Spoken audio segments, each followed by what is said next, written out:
County work meeting to order. Introductions of new employees. Seeing none, we will move on to item 3, identify future work meeting topics. I have nothing, Mr. Chair. There was one that I was. That's what I feel like. Probably the same meeting we were at. Probably, yeah. Well, I'll see if it comes to it. when you do remember this, maybe we can bring it up sometime during the meeting.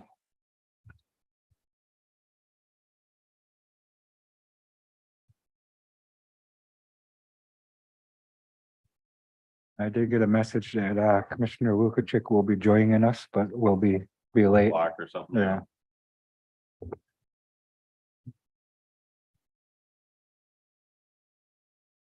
Is this This will be something that we heard this morning because it's time sensitive. From the standpoint that she's going to meet with the legislators. She wanted to know if we were in support so she could use that. Yeah. Information with them. We plan on just bringing it up at the regular meeting and just generally asking for our support. Like a resolution of support? Not a or just resolution officially because we consensus? don't have anything typed up, but Okay. just a verbal support from us that the Keeping Red Lake Clean. is this or from not just Red Lake, but Keep It Clean initiative in general, that we're in support of it. is this from Robin? Yes. Yeah. Okay. Yep. All right. We probably all independently talked with her. Yeah. If not, And she came to our solid waste committee meeting this morning. I invited her to it and All right. Well, we'll discuss that in the regular meeting. And we will move on to item 4, the 2023 Development Fund. Thank you, Mr. Chair. As you know, it's about that time to consider the next installment of the County Development Fund. In the past, the county has developed a allotment of funding that has been made available to the community, provided it meets the statutory requirements for the Community Development Fund for tourism and agriculture and those types of things. The fund, as you know, we've talked about this earlier this year, is dwindling in large part due to increased costs of timber reforestation expenses and also in decreasing stumpage. So as you had directed me earlier this year, I did issue a letter to all of those who have applied or have received funds in the past, letting them know that our fund account balance was dwindling and that there might be a reduction or potential an elimination of the program. That did go out, I want to say February or so, maybe March of this year. And it is the time of year where essentially we bring this topic back up and evaluate the fund balance and get a determination from you as to whether and if so, how much you'd like to allocate to the development fund for the 2023 grant awards. I have included that essentially development fund balance after all encumbrances currently sits at about $83,696. After that, there's nothing left until the next installment. The challenge is that I've sat with Dick Moore, our natural resources director, and we are concerned about the sustainability of this fund going forward. And again, lower stumpage prices, increased cost for timber reforestation, and whether or not this fund would be over the long term sustainable, and in particular, at what amount. So currently two things, well, one issue is currently pressing this fund, and that is a decision that was made some years ago to utilize $75,000 of funding from this account to pay for yearly installments for the veterans home as the county's contribution. The good news is that the contribution is still remaining to go to the veterans home are $75,000 for this year and $75,000 for next year, and then after that it stops. So we may get a reprieve in 2 years' time, partly from the ceasing of the contributions to the Veterans Fund, and potentially increases in stumpage and reductions in timber reforestation costs. So we have sort of this 2-year period that I'm forecasting as difficult as it relates to this fund. But I also have some good news for you. Recently, you might recall that I had mentioned that we might qualify for the local assistance and tribal contribution fund. That was part of the American Rescue Act plan, that we were looking into that. And it is apparent that we are going to receive about $198,000 for this federal fiscal year and another $198,000 for the next fiscal year, federal fiscal year.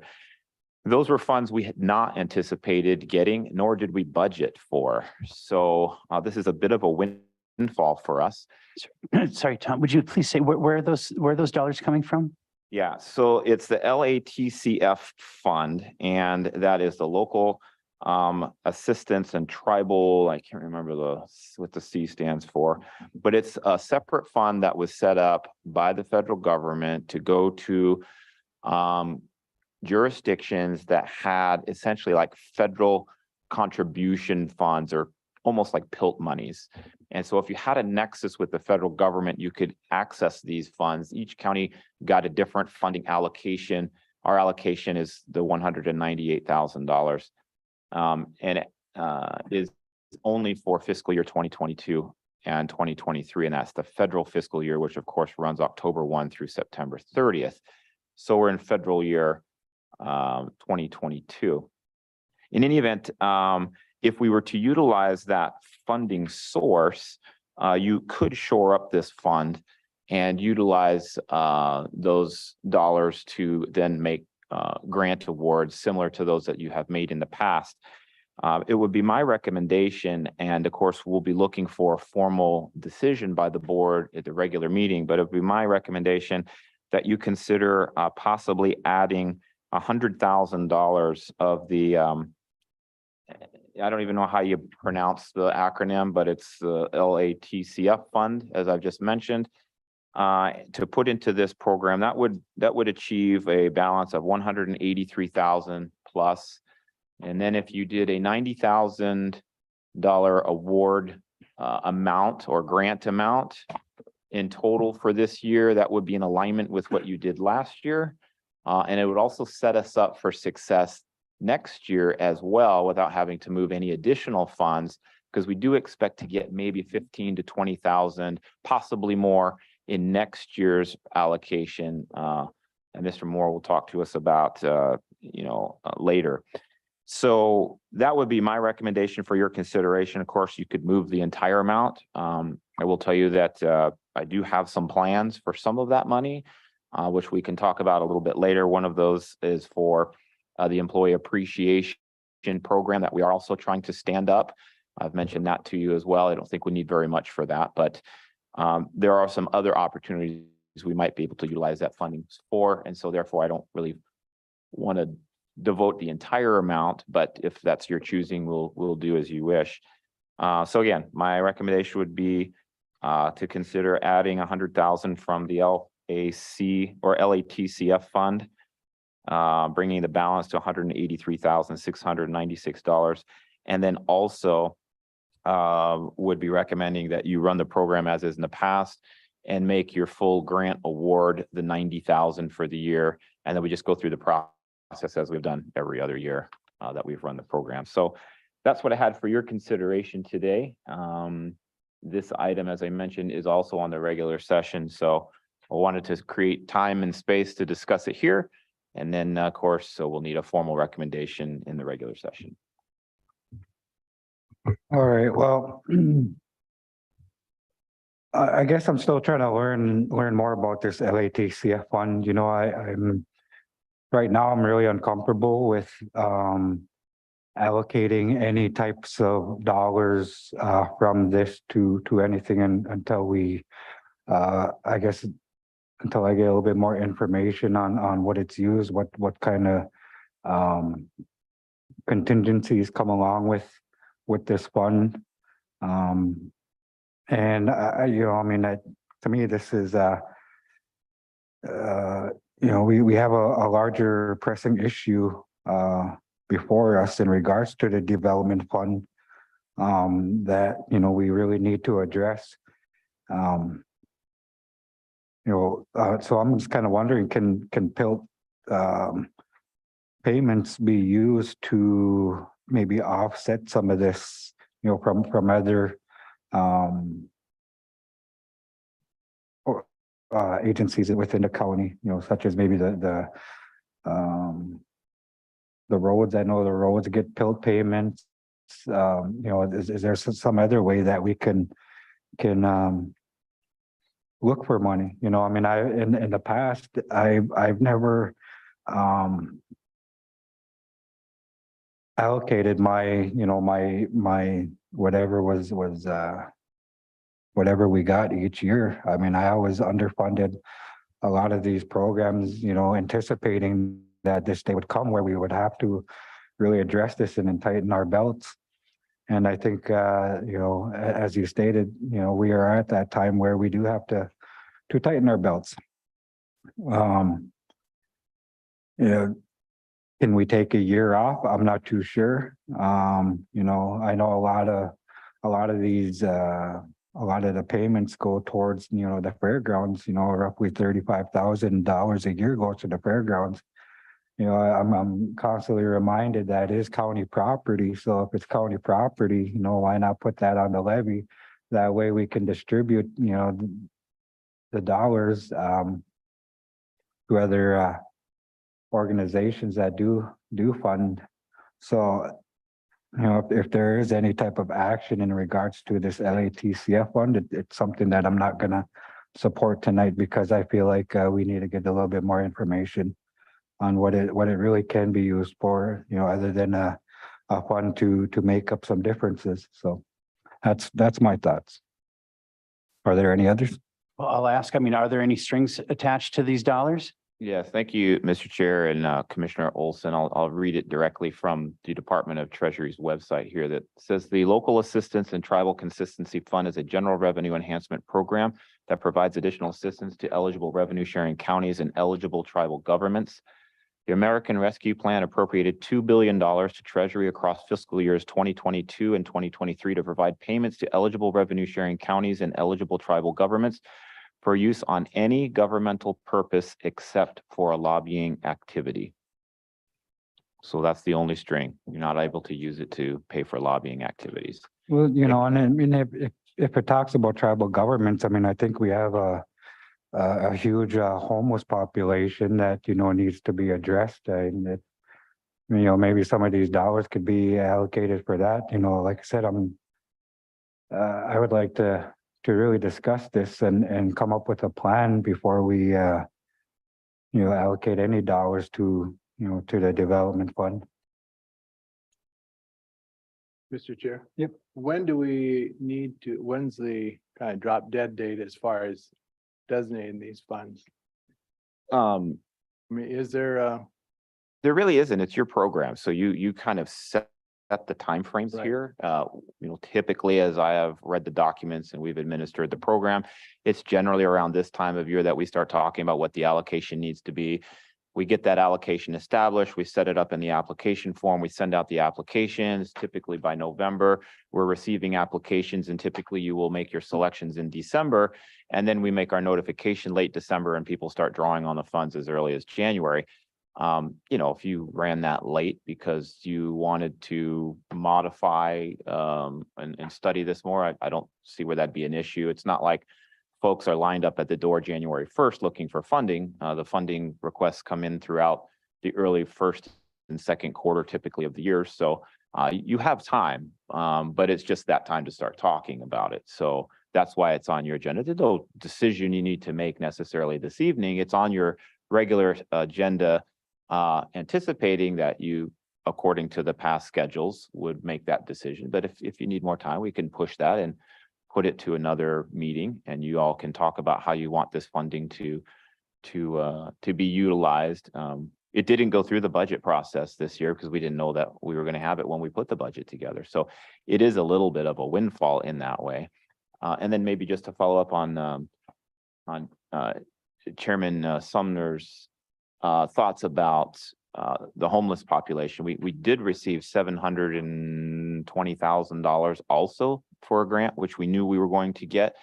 We sort of feel like that funding will go to help those issues, and we've already got a team kind of working on an approach there, which might include things like new development, new housing opportunities, as well as other things that, you know, we're just kind of getting the conversation started on.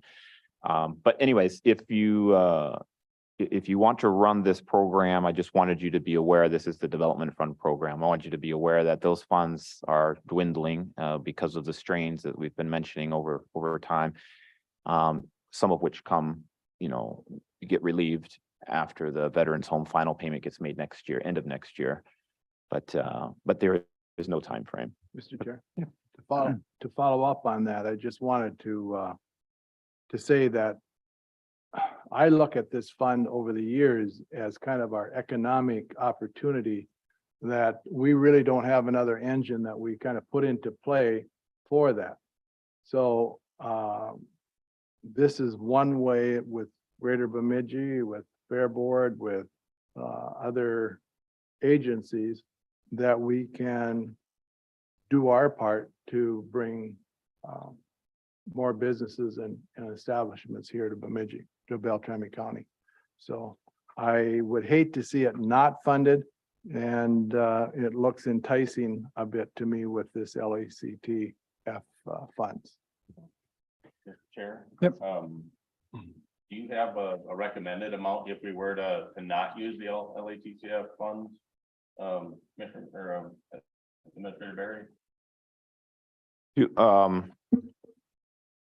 If you were not to access these funds, you could, Yeah, if we were to not access funds and just go by out of that 83,000, whatever that number, how much do we need to leave in the kitty, so to speak, to be able to not go negative on that fund? yeah, I think if you left a couple $1,000s, you'd be okay. So if you ran the program at $80,000, you'd have 3,696 left in the fund. That keeps the fund established. And then next year, there will probably only be, you know, if we do what we did this year, there'll probably only be maybe 15 to 25,000 that would go back into that fund, and you'd end up in this situation, but actually a little worse next year. If this LACTF funding was available still at that point in time, then you could deal with that at that point in time, just run the program at 80,000. That would be a reduction, of course, over last year's allocation, but it's certainly within your purview to do that.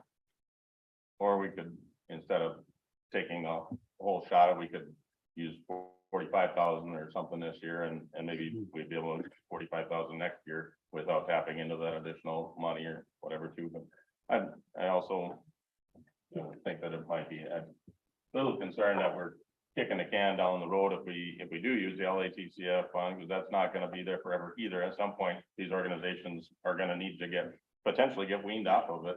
You know, if we are not able to make enough money out of our timber sales to have a development fund, taxes are high enough as it is without, you know, raising a levy to come up with additional funds.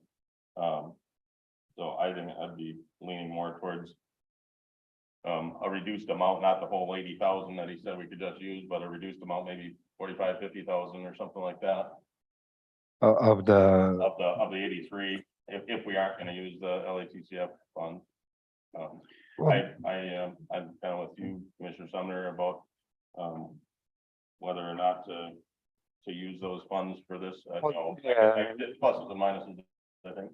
well, you know, I mean, we don't have a crystal ball, so I mean, it's hard to say what's going to be coming up in you know, next few months, or I mean, even into next year.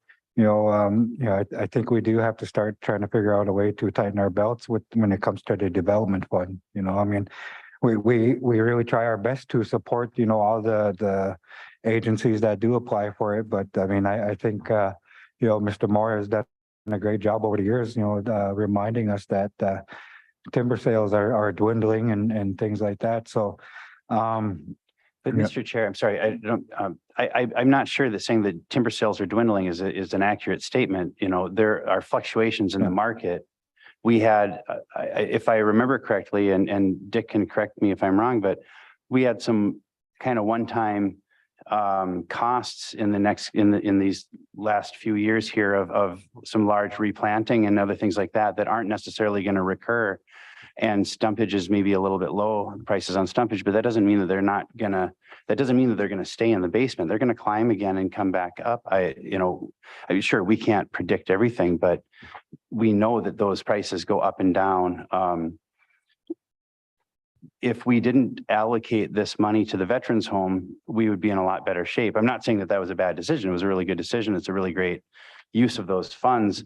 But now we have an opportunity to keep the fund balance up where it has been traditionally, at least in my tenure on the board. And if we can do that, and we can still signal to the organizations that we have been helping out over the years that we've got maybe 2 years of keeping the development fund up at around $80,000 or $100,000, but after that it may trickle down. So you may need to start looking for new sources of revenue. But I think as long as we can, there really are a lot of good organizations in our community that rely on these dollars. The EDA, Greater Bemidji, and the county fairgrounds are just two of them. But there's organizations in Black Duck that really rely on this. There's some arts organizations here in Bemidji that rely on it. And so I think anything we can do, especially we have these dollars that are basically just an extension of the CARES Act. And another point I want to make is that the reason that tribes are in that acronym is not because we have a responsibility to the tribes and how we spend it.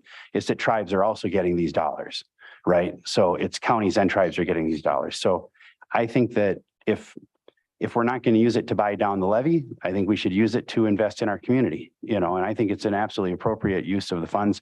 I was going to suggest that we take dollars from our CARES fund or whatever to shore up the development fund, because I think it is important. And if we are going to stop doing it, I think we should stop doing it over the course of 5 years and not stop doing it in one quick vote tonight.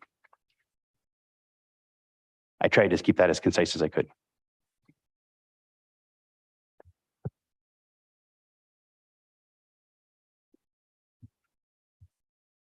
Any other questions, comments?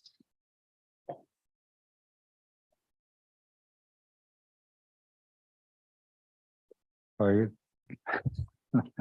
I guess well, it's on the agenda for tonight, and we'll see where it goes or what happens there.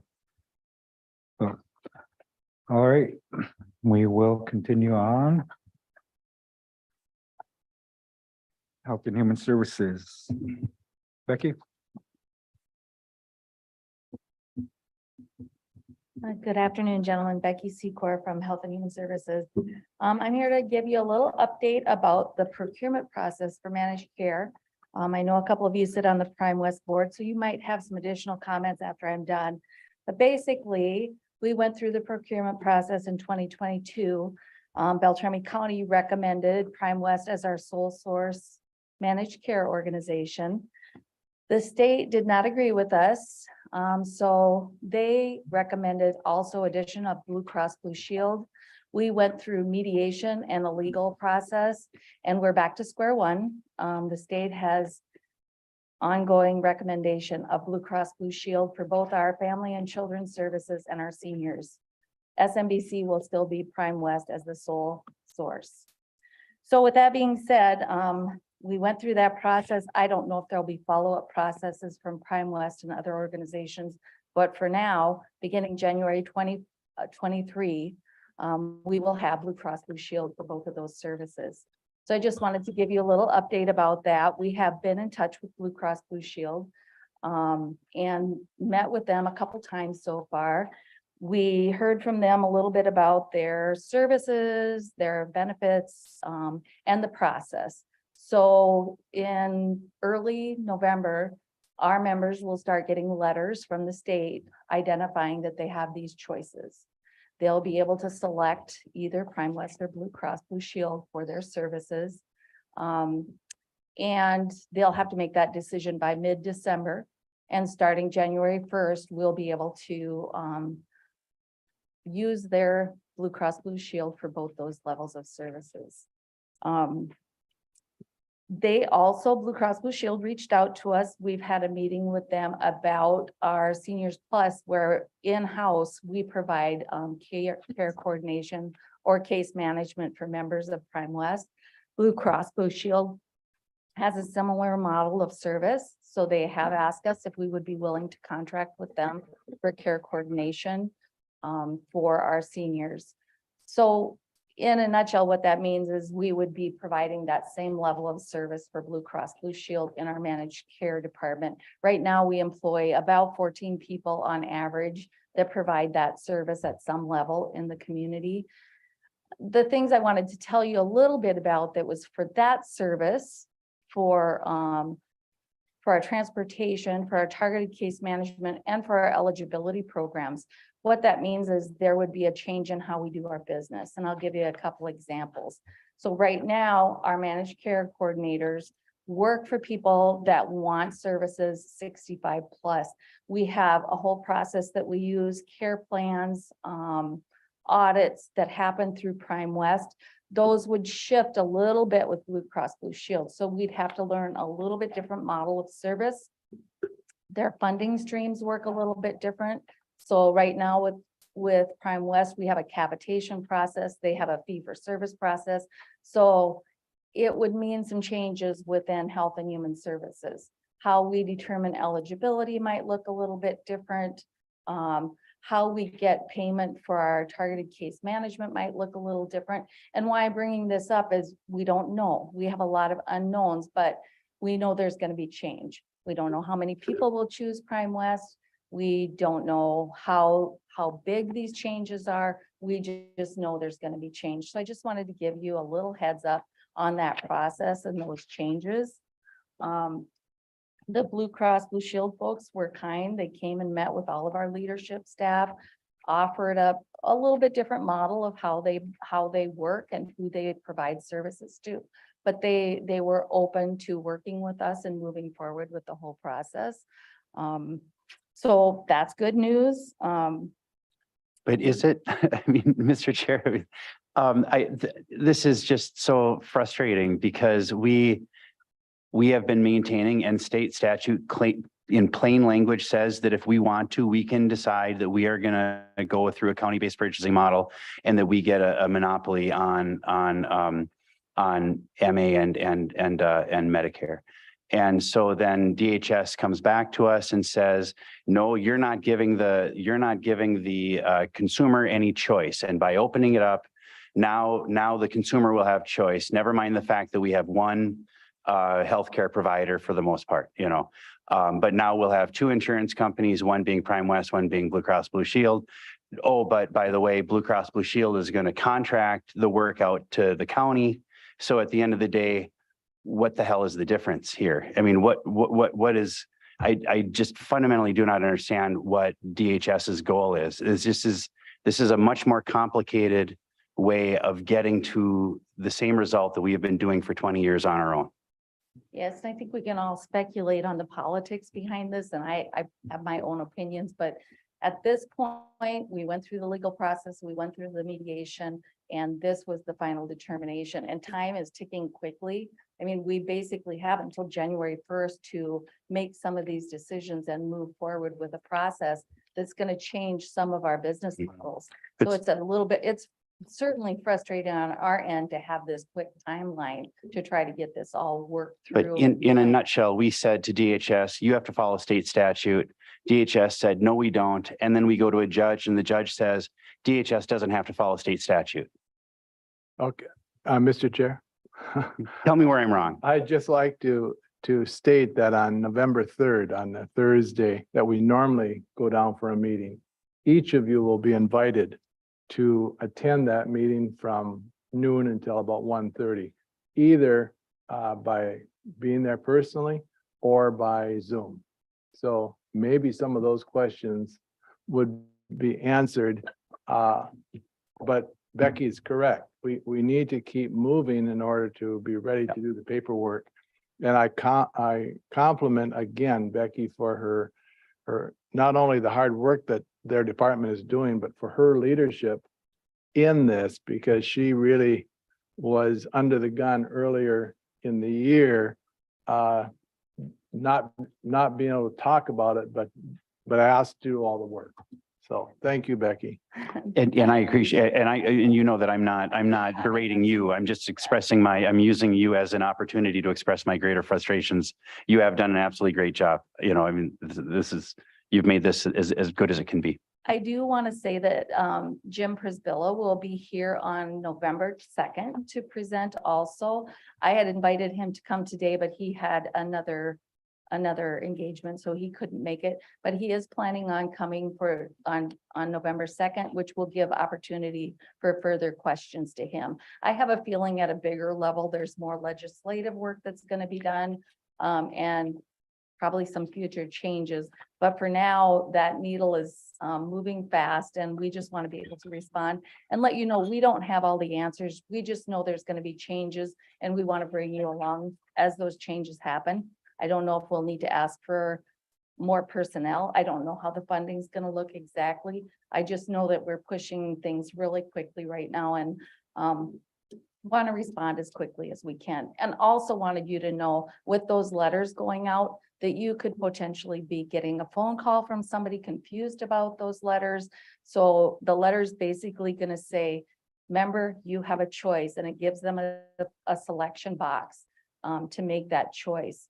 The other thing I wanted you to know is it's called a default, which basically means that if you don't make a choice, certain people will default to either Prime West or Blue Cross Blue Shield.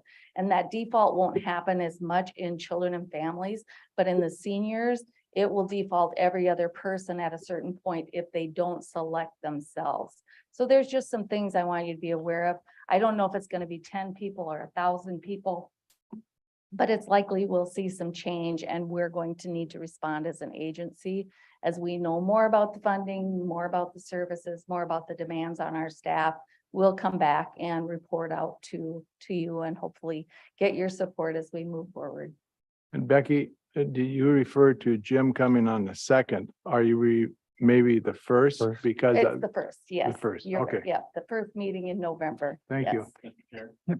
Chair. Becky, aside from all the additional work that your team has to put in for this choice that got forced on us, what are the downsides to having that additional choice? The confusion and additional work aside. My biggest worry has been confusion for our members, and not understanding what they're choosing or not choosing. So if I have a Prime West case manager, do I understand that might change based on my decision? If I have services through a certain provider, do I understand that service might change and what that means?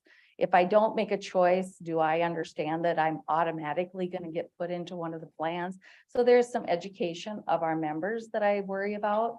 And of course, I worry about our staff. I mean, the additional workload and training that's going to happen. We don't know the level, but we know there will be some changes that we have to respond to. So those are the things that I worry about the most. We aren't in danger of, and I'm not on that board, so I don't know the intricacies of it, but our membership in Prime West, or maybe it's Prime Health, and I'm thinking of, but one or the other, that I know there's some counties that have dropped out of that. Yes. And I just wondering if we have increased costs because of, if we have lower enrollment, or how, if anything. I think that's something we need to watch. I did ask Jim to specifically speak to our health insurance when he comes and presents, because I know that's on people's minds as to, will this have an impact eventually? And Jim has been very clear that being a single source has helped them maintain financial stability. So I think I would ask him to speak to what impact this might happen on their financial stability. Hopefully it's not a huge impact other than a learning curve and education, and then it ends up being maybe even a good thing in the long run, but try to keep positive. I agree. And the other thing too, Commissioner, is the fact that there's at least 11 have committed. Other counties now joining forces after this decision. So that will also make a difference as far as the financial impact. And also then, is there like a silver lining here that because Blue Cross will be contracting with us, that we'll have extra dollars coming in to pay for the staff? Or is it going to be a net zero? Or hope that if we have additional staffing needs, that we'll be able to justify it through revenues from Blue Cross Blue 'Cause- Shield. and this is one of the pitfalls that we've talked about is, when if we lose membership, it potentially can actually increase the amount of staff time. And so it's just very unfortunate, I think, but And I think the place that I worry about that the most is our eligibility programs, the processing. Not sure exactly how that looks, but it does worry me that it's gonna add additional steps or burdens to that staffing that's already really pushed to their limits. So those are just something to be aware of. And like I said, we'll make sure we come back and inform. The last thing I have to say is I would, if you would like me to reach out to Blue Cross Blue Shield and have them come and present, I'd also be willing to do that. I'll leave that up to you, and I'm guessing you could just let Tom know if you'd like that information. Any other questions? No, right. not from me. Anybody else? All right, thank you, so Becky. much.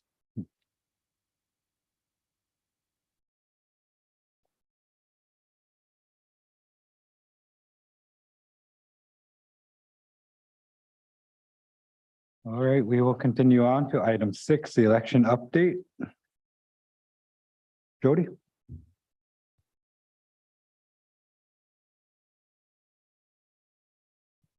Good afternoon, commissioners. I put together a really quick little PowerPoint. Diane's gonna bring it up here just with some dates that we have going on right now and what we have coming up and what we're working on right now. So the election is just 3 short weeks away. I thought this would be good timing to just give you this little update. We started in mid-August with this process, programming machines, creating the ballots, and getting going on to testing our equipment and all of the stuff that gets wrapped into an election. So the first main date that I'll talk about was September 23rd is when absentee voting began. This is when we had ballots ready to go. Our initial ballot requests of absentees were mailed out. We had close to 500 voters that had requested an absentee ballot before this date. So that initial group of absentee ballots were sent out then. This is also the date that absentee voting is available upstairs or started to be available upstairs. Voters can come in, fill out an absentee request anytime during our business hours, 8 to 4:30, and vote absentee at that time. We will also be open the Saturday before the election for that same process upstairs. September 29th is when our ballot boards began accepting and rejecting the ballots that have come back in. So they are meeting 2 days a week. They look at the ballots and determine whether all of the information that is needed to accept a ballot is there, and then it goes on for more processing. We have 3 ballot boards. We have an absentee ballot board, a mail ballot board, and what's called a UACAVA ballot board, which is the out-of-country citizens, whether they're in the armed forces or living out of the country. They are what's considered a UACAVA outside of the country.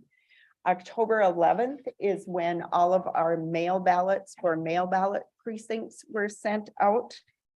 So each voter, each registered voter in our mail ballot precincts were sent a ballot October 11th, so last week. The process that our ballot boards go through, they receive the mail, receive the ballots either through the mail or in-person voting.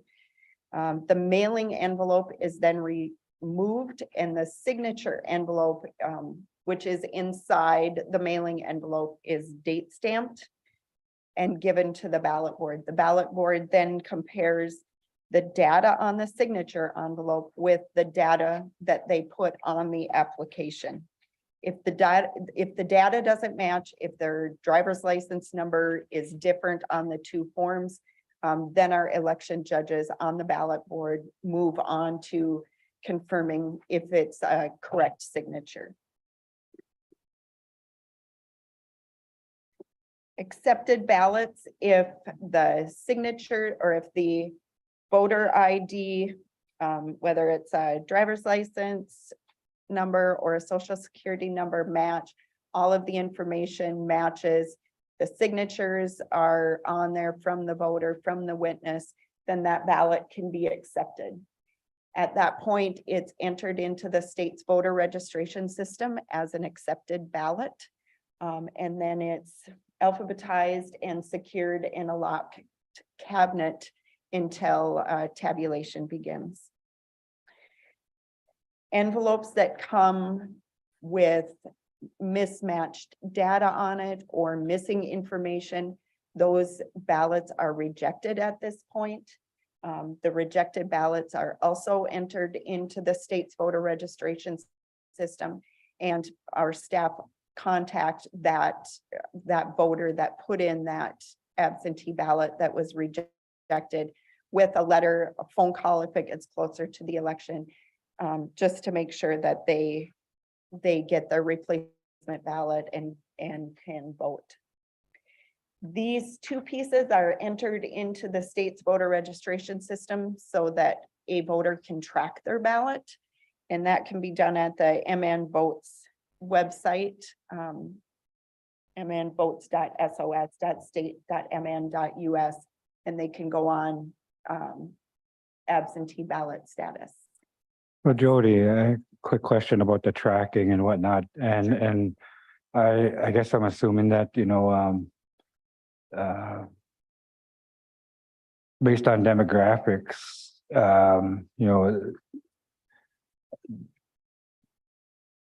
how can, like, what if you're an older citizen that don't have internet or things like that? How can they track their ballots and know that it's been accepted?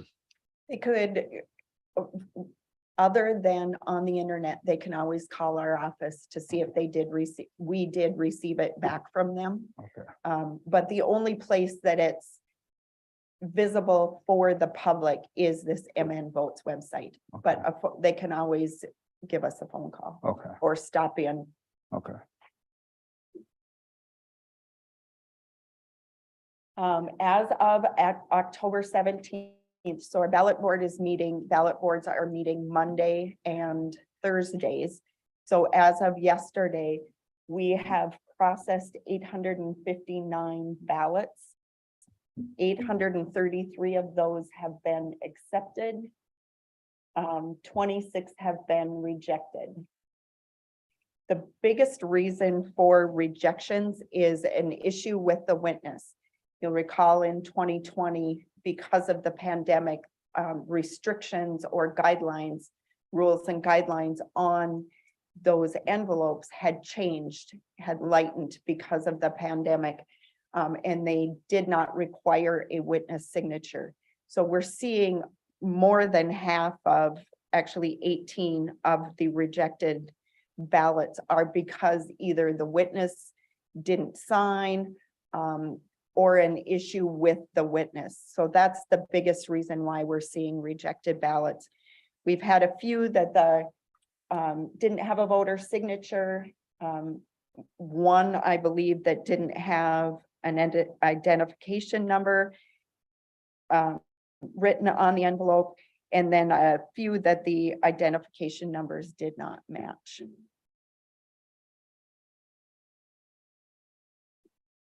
So upcoming dates for the election, absentee voting is open now through the day before the election. So Monday, the November 7th, our office is open until 5 p.m. to process any absentee voters that wish to come in.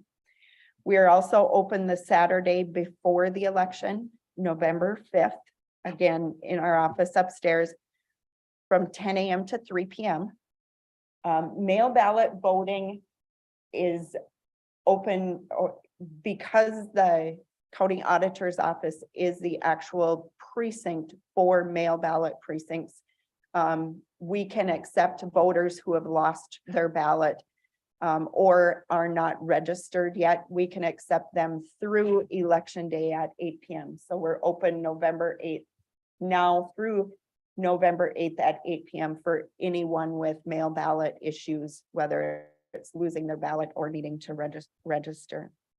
And then the big day is Tuesday, November 8th, general election day. Most polls are open 7 a.m. to 8 p.m. Some of the smaller precincts have the ability to opt at opening at 10 a.m. and some of them do choose that. So that's just a little update on where we stand right now with elections. And I guess if you have any questions, I'd be happy to answer any questions. Mr. Chair. Yep. Jody, with the numbers that you gave us that have already voted, is that about what you would expect, or is it less or more compared to other years? The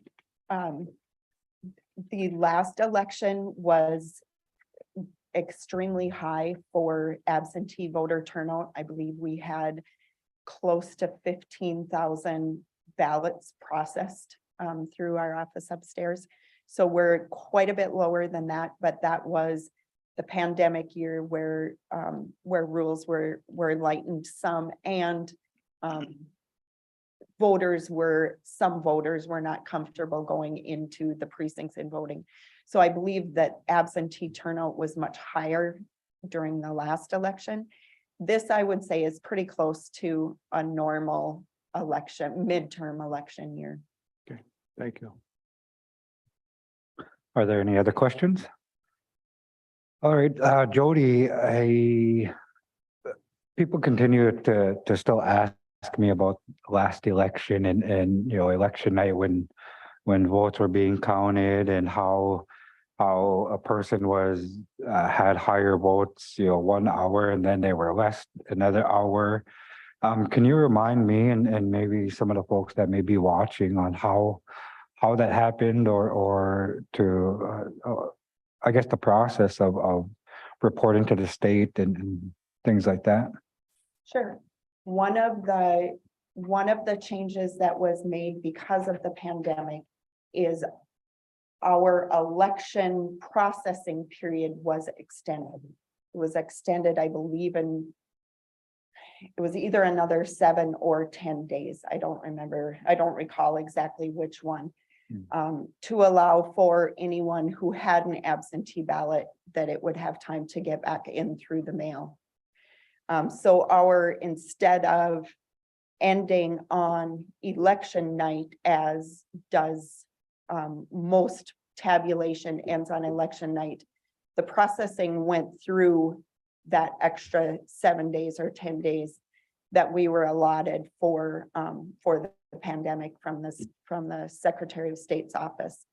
During that time, you will notice, if you're keeping track of totals throughout the evening, as we upload a particular section, a particular jump drive, totals are going to change.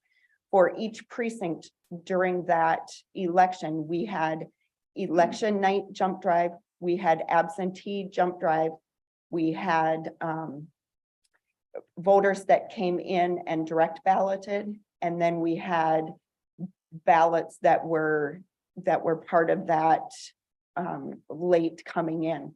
So we had 4 different pieces of data that was uploaded for each precinct. So depending on throughout the evening, when you're looking, if just the absentees were uploaded, you're going to see one total.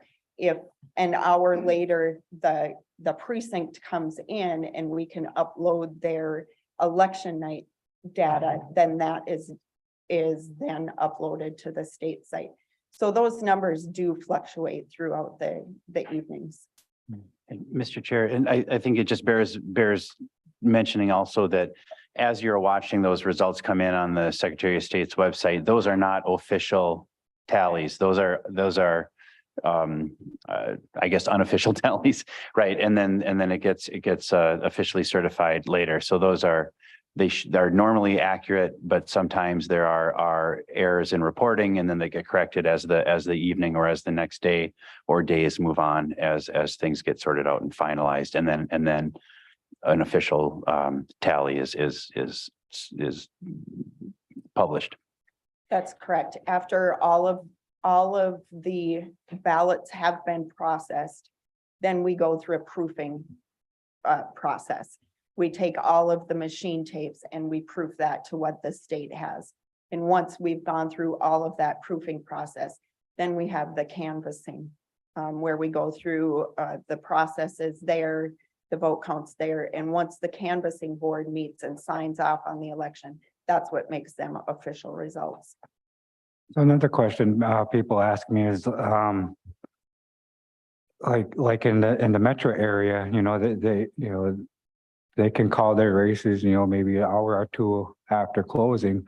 But you come to Beltrami County and you don't know until 1, 2, 3 o'clock in the morning. How is that possible? I don't know what the metro counties are calling 1 or 2 hours after the polls close at 8 p.m. I do know there are some bigger cities, maybe in the metro area, that they do the tabulation right on site and then modem the results over.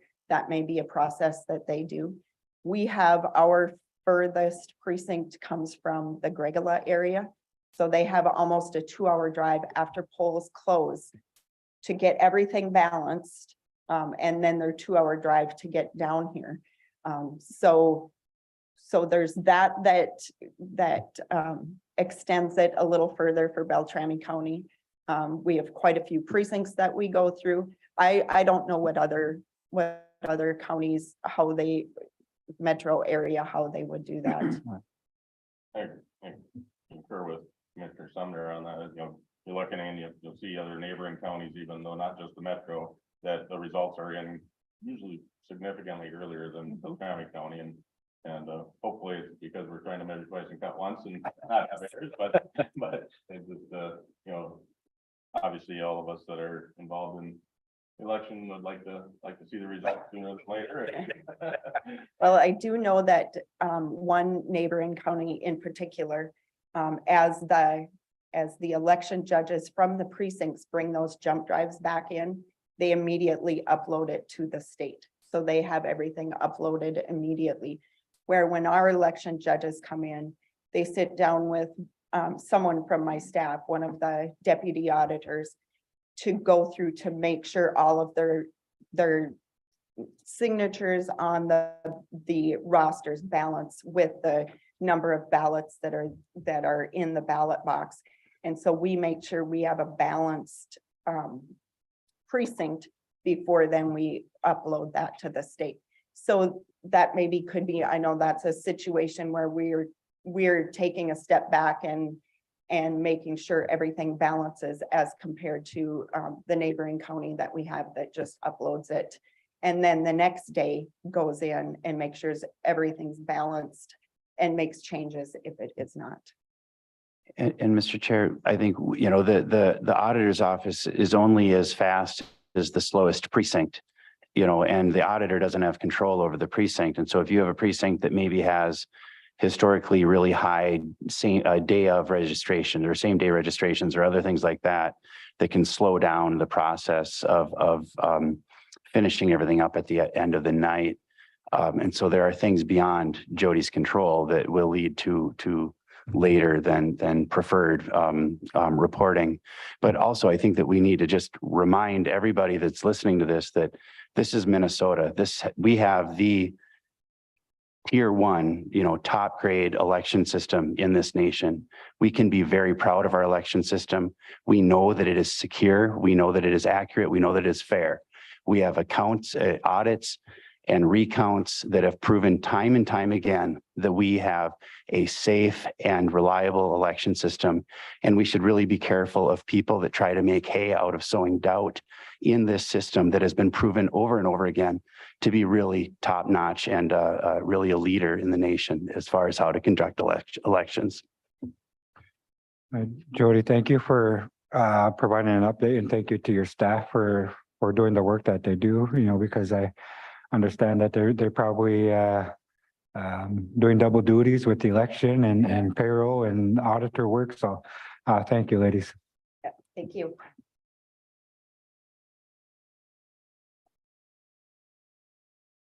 Okay, item number 7, Veterans Home Update. Good afternoon, Commissioner. Shane Gustafson, County Veteran Services. Give you a Veterans Home update. Anything special with that?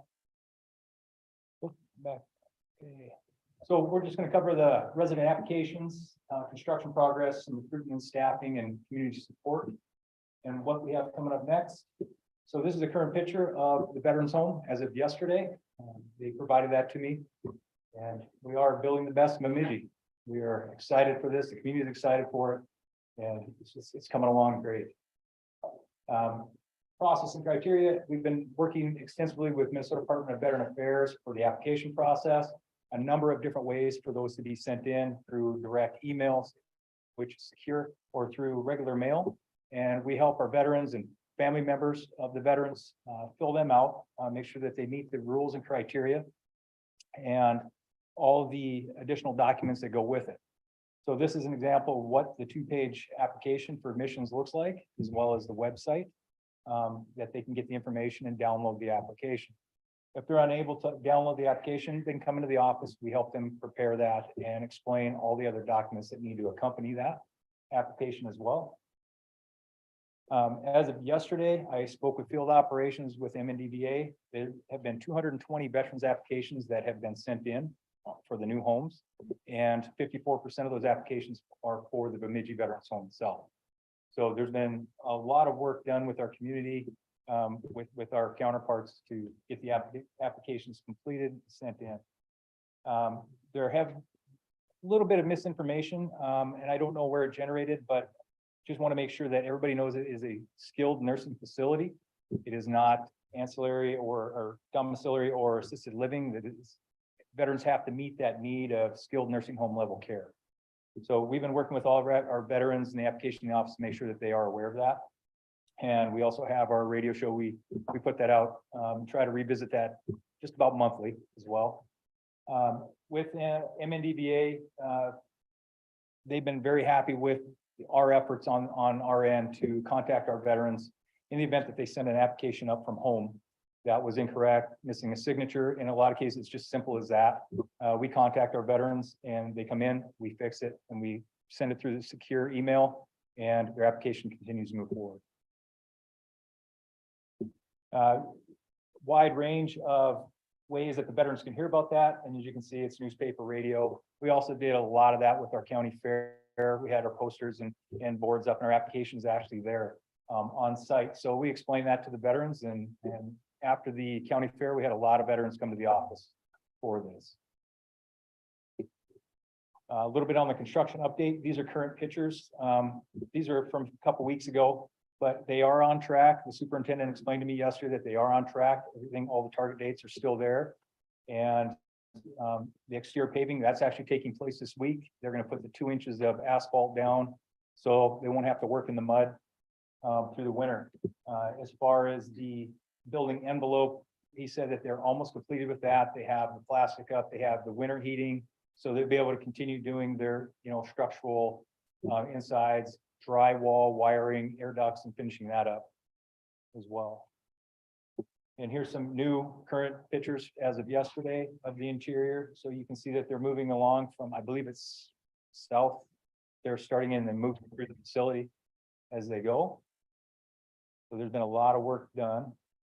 And this is the exterior, so all the curbing is in place. Now this week, this will be totally different once they have that asphalt down. So I'll give another update as you would like as well. Recruitment and staffing, that is something that's plaguing a lot of facilities, you know, in the healthcare industry. And MNDVA is doing a lot of work right now to get the interest in working with the veterans homes, not only here, but the other 3 homes that are throughout the state. So we're gonna be on over 190 beds that are gonna be for the veterans throughout the state, 72 beds in our facility, and they need the workers there to help the veterans. The administrator position will close. It's actually closed now. They're gonna do the interview process next Tuesday and Wednesday. So once the administrator comes on board, then they'll hire the director of nursing and they'll move through that as well. As you can see, that is toward the end of the month. And then human resources, and then the majority of the other staff will be hired as well.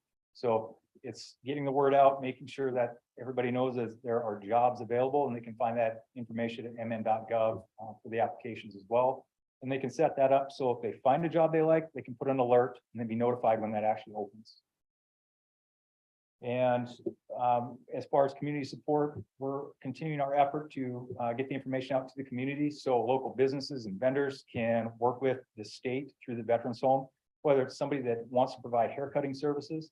There is a process, and you know, we still need to continue to push that out there so we can support our veterans home from our local businesses and community standpoint. And as far as the donations, we are still receiving monetary donations for the veterans home. And we are putting that with our fund for the veterans themselves, which we'll be providing to MNDVA at the appropriate time for them to start to distribute that once the veterans are in place. So we have a plan for that as well. And as far as the volunteer program and the donations of games and books, we are going to talk with them in November. We have an upcoming meeting and we'll find out the proper way they want. They've done it throughout other veterans homes. We're just gonna make sure we just follow suit and do the same process. So with veterans or folks that have service dogs would like to come through, just so we have all the rules in place for that. So if we have any questions at all. Mr. Chair? Yep. Yeah, Shane, one of the things I just want to emphasize, as you talked about the employment of people working in the home. If we only get half the people that we need, then we are only going to have half the vets that we possibly could have. So that's really important for all of us to talk to people that we know that would like to work at this facility and let them know that they need to be prepared to sign up sooner than later to work. Absolutely. If they miss the application deadline within that window, I was told that they're just not going to be able to apply. So it's important that when they see those applications open in that deadline, just make sure that they get all the information in, coordinate with them and make sure that they, you know, get in there so they can get an interview for that. So Shane, Commissioner Anderson brings up a good point, you know, I mean, I'm sure the veterans home is going to be, you know, just like any other organization or business where we take from others and then they'll keep put other short-staffed. Do you have any insight on that, or you know, maybe Sanford Health, or are they gonna? How is their recruiting process gonna be? I guess I'm not too sure. You know. From my understanding, in all healthcare fields, hospitals, even our local IHS, I spoke with the CEO of Red Lake Hospital today. They are struggling for applicants as well. And they're looking for veteran applicants to fill their roles. And same as we're competing for the same working force for our veterans home and our local hospitals as well. So I don't know what the answer is on that. Just it'd be nice to see people come out, fill out an application and go to work in the healthcare field. And one final question. You said 54% of the 220 applicants.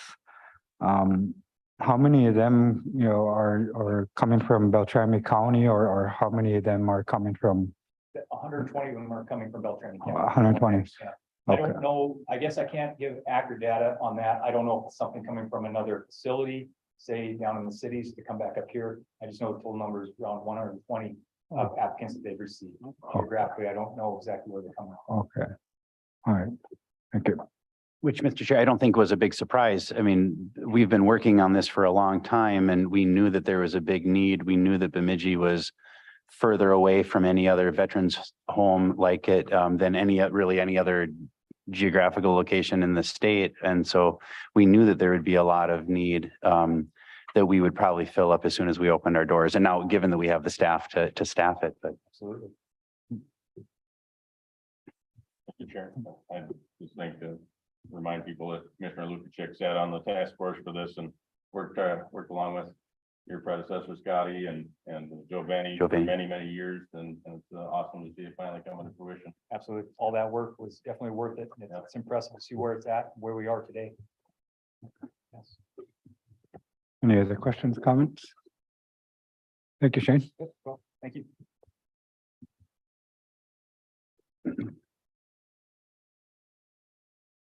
All right, jail reset program, is that where we're at? Okay, I guess I was expecting the sheriff. Good afternoon, Commissioners. We're excited to be here today. We wanted to report back to you on an action that you guys took last year that we've really been seeing some positive results from.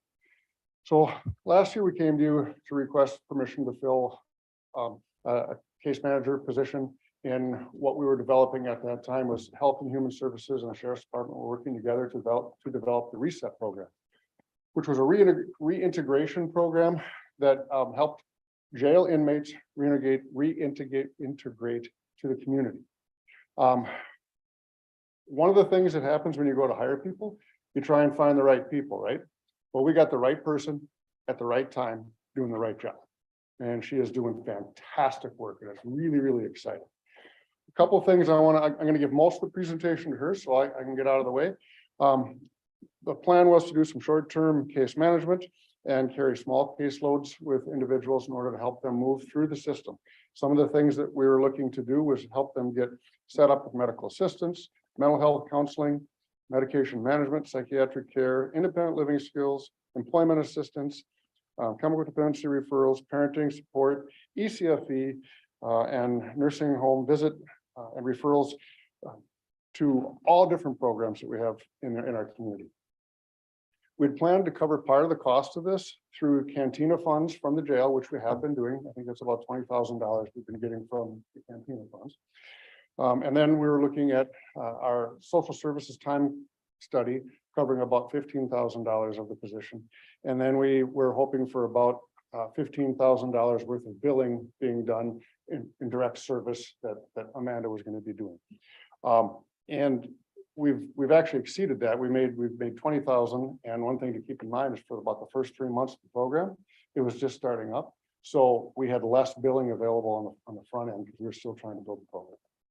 And then the other part was going to be hopefully covered through some savings to the jail because of recidivism and basically keep people from coming back. That's going to kind of cover the part that I want to go through because I want to give Amanda here the opportunity to talk about her program because it is her program and it is the client's program. And they're the ones that have done the work and they're the ones that are finding success. So without further ado, the star of our show is Amanda Sacker. Hello, can I approach? I want to give you guys the program of what the inmates see when they come into the jail.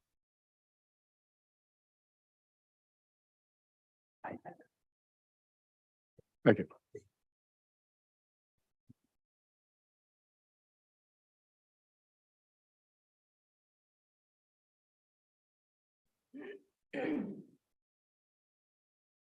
All right, I just want to thank you for the opportunity to be here and build this reset program. Since last August, when I officially started in the jail, I've met with approximately 300 inmates to explain the program, what they expect if they chose to participate. Of that 300, 70 have accepted my services and actively worked with me. Of those 70, 18 have not returned to jail. That is a 23% success rate. A little bit of information about those 18 clients. Since they have not returned to jail. Since 2011, these 18 clients have totaled 3,077 nights in our local jail. I am aware of at least 6 that have become employed since I have worked with them. And I'm sure that there are others that I'm no longer actively working with that have been doing well and probably employed as well. Last month alone, I met with 55 inmates just strictly asking for resources within Beltrami County and surrounding areas. So I've developed a resource packet that has housing information, food, public assistance, chemical and mental health information, whatever they're looking for, I do my best to get that into the packet and get that to them. This program is something I'm very passionate about. I've learned a lot during the past year. I've had some successes and some failures. Every day I deal with a different person in a different part of their life. I've developed excellent relationships with inmates. I've learned that I need to build trust in order to do my job properly, and I have to individualize everybody's needs, which requires quite a bit of time. As a case manager, I sit down with the inmates that have volunteered to meet with me. We complete the screening process. They agree to comply within the reset program agreement, and we continue on with what they want to change their life and how they want to change it. A lot of my clients go directly to inpatient treatment after jail. So while they're in treatment, we work towards goals and set up those long-term resources. They must check in with me weekly and must make an effort to make that positive change. Towards the end of their treatment, I help clients navigate aftercare, housing options, public assistance, and employment mainly. We focus on long-term resources such as working with their probation officers, outpatient counselors, getting outpatient treatment set up. I work closely with the Northwest Indian Community Development Center and their case coordinators. Mental health and armed services, supportive family and friends, or whatever or whoever would benefit their situation best. After these long-term resources are in place, I slowly wrap up my services. I worked hard towards gaining community resources in the last year. The first few months of this position, I was out in the community, introducing myself and asking people how we could work together to help this reentry program. As of right now, I have monthly and some bi-weekly meetings with community partners to help the reentry process. I also started a life skills group in March of 2022 in the jail with Taylor Rickers from Sanford Behavioral Health. We meet every Monday for 2 to 3 hours in the jail and discuss topics with the men and women such as goals, strengths, codependency, communication, boundaries, social supports, self-care, and just a Beltrami County resources class. This programming within the jail has really helped me to get to know the inmates a little bit better and what their needs are. I've enjoyed building and developing the reset program. I am passionate about what I'm doing. This job has given me the chance to explore my ability to collaborate with the community and use the drive I have to create a program that will make a difference. I am focused on the belief that everyone deserves to live a better life. So with some of those great successes come failures. Some of those failures are me not being able to meet with everybody soon enough, too many inmates and only one of me. Inmates are having difficulties getting certain assessments in the jail, not having a phone when they're released, me not having any direct access to funding right now to help my clients with phones or clothing or things that would benefit them when they get released out of jail. Another issue is out of county housing. A lot of the inmates that do get shipped out of county are potentially really good candidates because they're sitting here longer and I'd be able to help them with more things. So I've kept in contact with a few of my previous clients and they've written some letters. I've asked them to write some letters about how the reset program has helped them, and I'd like to read them to you now.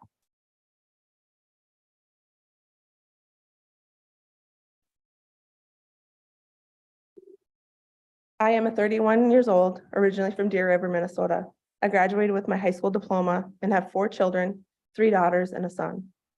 When I was 21 years old, my life began to spiral. I started doing drugs and burning bridges, breaking bonds and wrecking relationships that I had built, until I eventually found myself in jail with no bail, no bond, no way out, and nobody to understand me. I hit rock bottom. Excuse me. It wasn't until Amanda called me into her office and offered an opportunity of a lifetime. She offered to help me get my life back. She told me that if I agreed to make progress in a case plan that we created together, she would provide me with the resources and guidance I so badly needed. This was the pivotal point in my life. This is when the pivotal point in my life developed. I set goals to obtain housing, get my children back in my care, and maintain my sobriety. Of course, these things did not come easy, and there were points of struggle and points of hopelessness. But with all of Amanda's help and encouragement, I have gotten to the point in my life where I'm proud to be. I've enjoyed my time in this program and got so much out of it. I would definitely recommend this program to others that have found themselves in a similar situation. I would go as far to say that this program is essential to the process of offenders not reoffending. I cannot thank Amanda enough for all she has done. I will always appreciate everything she did for me. I am a former reset program participant. I would like to extol the efforts of Ms. Sackow and the opportunities the program afforded. Amanda helped coordinate getting me set up to go into inpatient treatment, which has led to me doing very well at this present moment. I was homeless upon entering the jail, and I'm now typing on my own personal laptop in my own room at a sober home. Ms. Sackow went above and beyond in her actions as a reset coordinator by helping me get a few extra clothes upon my release to treatment and even helping me obtain my birth certificate. It was those small steps and the little things that go beyond program coordination that have helped me start my reintegration back into society. The reset program is capable, diligent, and most importantly, in the caring hands of Ms. Sackow. And I personally attest to both its necessity and the difference it can make in the beginning of a journey from inmate to citizen.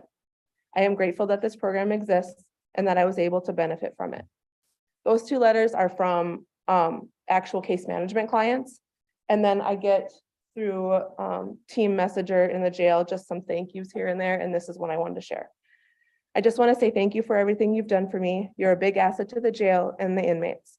I know without you, I would not have been able to go at ease going in for this departure. The resources that you have helped me with so many ways was the biggest thing for me, and the stress levels of not getting these things done helped me. Again, thank you for regardless of my outcome, and thank you for helping me make this change in my life. I want to add one quick thing. Amanda had said that 23% of the clients have not returned to jail, or not recertified. Our goal is 5%. Anything between 5 and 10% would be a great success. We've done fantastic. Do you guys have any questions? I do. Go ahead. So this reset program, is it unique to Beltrami County, or are there other programs similar to this in the state? There are other similar programs. We kind of modeled this after a few other ones. But we didn't have one. We didn't have anything at all. And a lot of the other ones are built up a little bit bigger and they're able to do a little bit more. We have one case manager. Just kind of having to do some internal work and external work. Anything around the jail, anybody coming, it's already in and then leaving the jail. So it's a big job she's doing. But yes, there are other programs that are similar in nature. Most of them are more developed than ours is. Yeah. Well, the reason why I'm asking is because, I mean, it sounds like a great program, and I know that AMC does, recognize counties and programs like this, and I would encourage, Becky and Tom to maybe possibly submit this for the annual conference. And I also want to mention that the sheriff attended the Red Lake Tribal Council meeting, I believe last month, and he, mentioned the reset program. And after the meeting, a few of the tribal council members, approached me and they were really interested and curious about this program. So I want to commend you for the job that you're doing, and I'm looking forward to future success stories. Thank you. Thank you for taking on.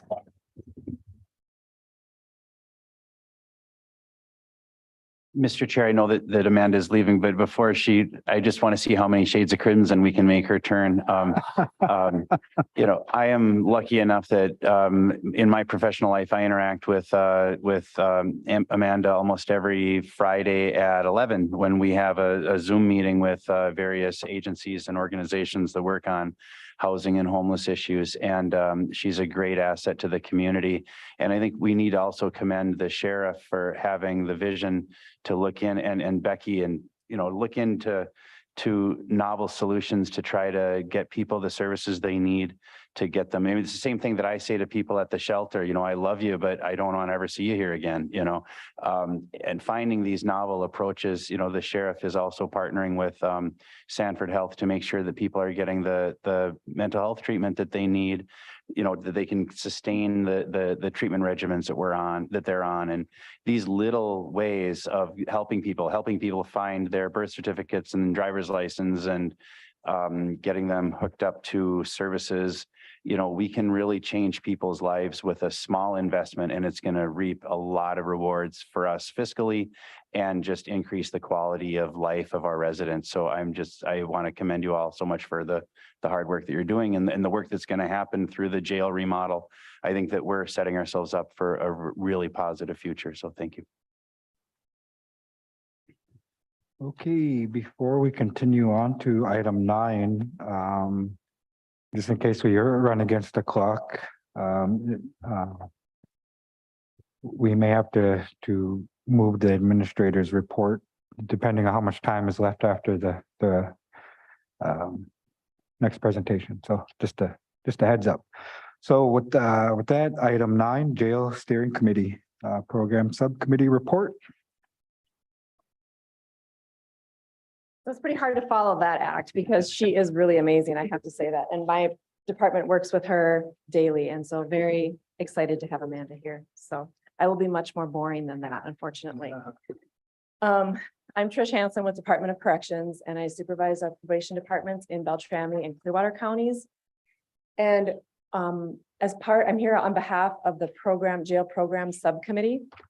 And what I wanted to do first is to take a peek at our criminogenic risk and need factors. I wanted to tell you the why programming is important and why Amanda's program is important. It meets these criminogenic risk factors.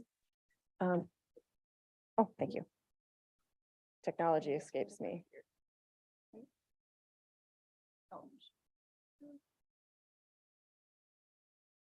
One more.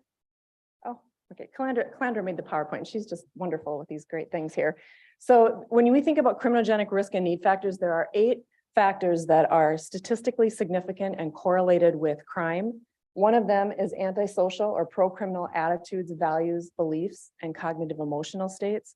So it's about what you believe inside and what your attitudes are might contribute to criminal behavior, depending upon what those are. And then certainly this is the one our mom always taught us about. It's our peers, right? Who we hang with is important. If we're hanging with pro-criminal associates and we have isolation from anti-criminal others, that's going to increase risk.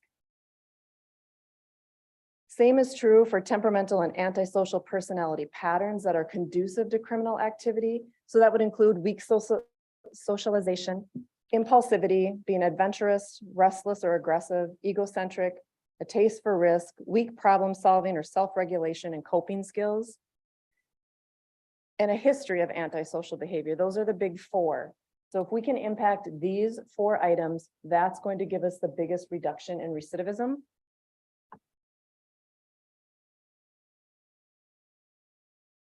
And the remaining 4 are family factors. So did we grow up in a family that was supportive of crime? Low levels of personal educational, vocational, or financial achievement. Low levels of involvement in pro-social leisure activities. So where are you spending your time is important. And substance abuse has a big impact on criminal behavior.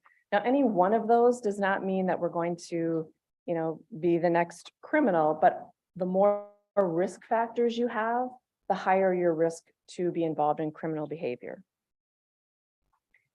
So there's these principles that we follow, and they're the risk, need, and responsivity principles. So when we talk about risk, we want to reserve those intensive programs or intensive treatment options for our highest risk offenders. It tells us who to target, which is why Amanda's program is so important. She's targeting our highest risk offenders, which is exactly what we should be doing. When we think about need, these are interventions or programs that should target the criminogenic risk factors. It tells us what we should target. So if you're in Amanda's program, for example, and you have somebody in front of you and they lack education or housing or some of those stability factors, she's going to target those for intervention in hopes of reducing risk. And then the third principle is around responsivity, and it tells us how we should engage in that intervention. So if you have somebody that is, say, a 5th grade reading level or writing level, you're not going to put them in a program that requires high level reading and writing. You're going to target those interventions in an appropriate manner that can be gained from the person in front of you, kind of like teaching, right? And one of the things that's most effective is cognitive behavioral approaches. And so cognitive behavioral approaches can decrease recidivism from as much as 25 to 50%. And it's dependent upon dosage, so how long you keep somebody in the program, and certainly the quality of your individuals delivering the program and the fidelity with which they deliver the curriculum. And then lastly, when you're thinking about programs, you're thinking about responsivity factors. So all of these items are responsivity factors. And one of the things that I wanted to point out here was mental health, because mental health does not contribute to crime per se. It's a responsivity factor. And what I mean by that, and there's a video there that I just clicked on that you can click onto. It's an hour-long video if you wanted more information about it. But there's no doubt that individuals with serious persistent mental illness or SPMI diagnosis are overrepresented in the criminal justice system. And the rate of mental illness in the criminal justice system is significantly higher than the rate found in the general community. But a 2014 study found that mental illness is a weak predictor of criminal behavior. And mental illness is likely the driver for criminal behavior in only about 10% of the cases. And a further note, those with a mental health disorder within the criminal justice system hold the same level of antisocial views or attitudes as those without a mental illness. And remember, antisocial attitudes and behaviors was the first criminogenic risk and need factor. So this suggests that their attitudes and beliefs are the driver of the criminal behavior and not the mental health. But all of that to say, if you don't stabilize that mental health condition, you're never going to be able to address those attitudes and beliefs. So that's what makes mental health a responsivity factor versus a criminogenic risk or need factor. And I'm going to brush through this really quickly because I know you guys have a time crunch here, but this is my drawing of an iceberg. And the jagged line at the top is what we see that's above the water. And so typically when we look at someone, all we're seeing is their behavior, but we don't see the thoughts and feelings or the attitudes that are beneath that. And those are the pieces we need to change if we're going to impact long-term change. So we do that usually through this conflict cycle. And I'll give you an example of how this works. And this is probably one most of us can relate to. So the problem might be you're driving down the road in your car and someone cuts you off or cuts in front of you, right? So if your thoughts and feelings are, how dare he cut me off, or how careless he's driving, and he did it on purpose, my feelings are going to be around anger, frustration, and irritation. But if I can change what I thought about the situation, for example, if I thought he must be in an emergency or have an emergency, maybe he's late picking up kids, maybe he's late for work and he's going to get fired this time, like this is his last chance. It tends not to make me feel so angry and frustrated and irritated, which changes my behavior. So that's kind of in a nutshell what we're working on with clients. And then the question mark that I think you should be thinking about as you consider the jail options is, why should we start programs when offenders don't have time to finish them in jail? Our average length of stay in jail is about a week. We certainly cannot get everything done in a week. And so what we do know is that studies show that the earlier we get individuals involved in appropriate treatment responses, the better the results. And so the following programs on the slide up here can be transitioned to community-based programming upon release. So for example, they can start their GED or education services while they're in jail, and they can continue them once they're released in the community. The same is true of chemical dependency and mental health. And Calandra and I are working on a cognitive behavioral programming approach as well, where they would transition to the probation programs once they're completed with their jail time. And so with that, all of that to say, those are the things that the program subcommittee considered before they made a list to deliver to all of you, which was their list of must-haves for programming. And so one was life skills. And so this involved, and Amanda works in a lot of these areas too, around resume building, employment search, interviewing skills. Sometimes it's as simple as getting a driver's license or personal hygiene issues that they need to address. Another was the work release housing unit. So what the committee looked at was really wanting or needing a separate housing unit for work release inmates because they often experience threats from other inmates to bring in contraband when they're housed with other offenders who are not working. And then certainly when they're trying to get to work in the morning, getting rest and sleep can be difficult when you're being housed in general population with a lot of other individuals. Education programs, again, that was one of our criminogenic risk and need factors. We have a GED program that's online that can be continued upon release, as well as some library access, and industry type work would be some future wish list ideas. Physical health was really around having good nursing staff and nursing assessments to happen on site, and then also basic care. So like having the ability to provide to do stitches or to do IVs or those kinds of things versus having jail staff having to transport somebody up to the hospital and then sit and wait while they get services and are released can create a lot of time and staffing issues for the jail. Substance abuse was again another criminogenic risk factor. And so what we were really looking at is space for withdrawal management, the ability to conduct comprehensive assessments and offer treatment services that can continue into the community, as well as support groups like AA and NA. And we do have some of those pieces already happening in the jail now. And of course, mental health. And they were really talking about addressing acute mental health needs. So like suicidal ideation, for example. Having good screening at intake, counseling and medication services that again can continue into the community. Cognitive behavioral programming, which we've already discussed. And then the last couple of them here are really around culturally specific programming and spiritual programming. And when we talk about culturally specific programming, it's around using the Native American model of chemical dependency, which is the white bison model or modality for treatment, being allowed to have ceremonies such as smudging or pipe ceremonies, or to be able to bring in cedar is important. And we know that when we connect people with culture, we can reduce recidivism as well. In spiritual, we have Christian-based ministries and Bible studies that currently occur in the jail. And the last one is recreational. And so you think about physical activity. It could be activities such as beading, other cultural activities, or art kinds of activity. But what I will note there, and what sticks out to me in our discussions from that committee, is that when you have individuals that are in jail, sitting in a cell day in and day out with no activity, that creates problems.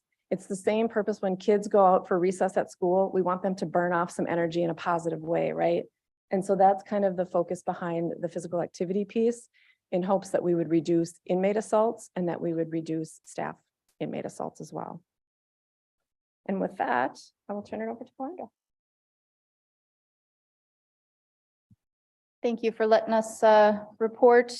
Basically, you'll see our partnership more and more with probation in the jail, just because there's just a lot of great ideas out there. I'm here just to give you an actual account list of what we have in the jail. Accounting software, inmate records and logging, recreation. That means we have a Titan gym that we're able to put in, court in person, library books, mental health, medical. We have a full clinic.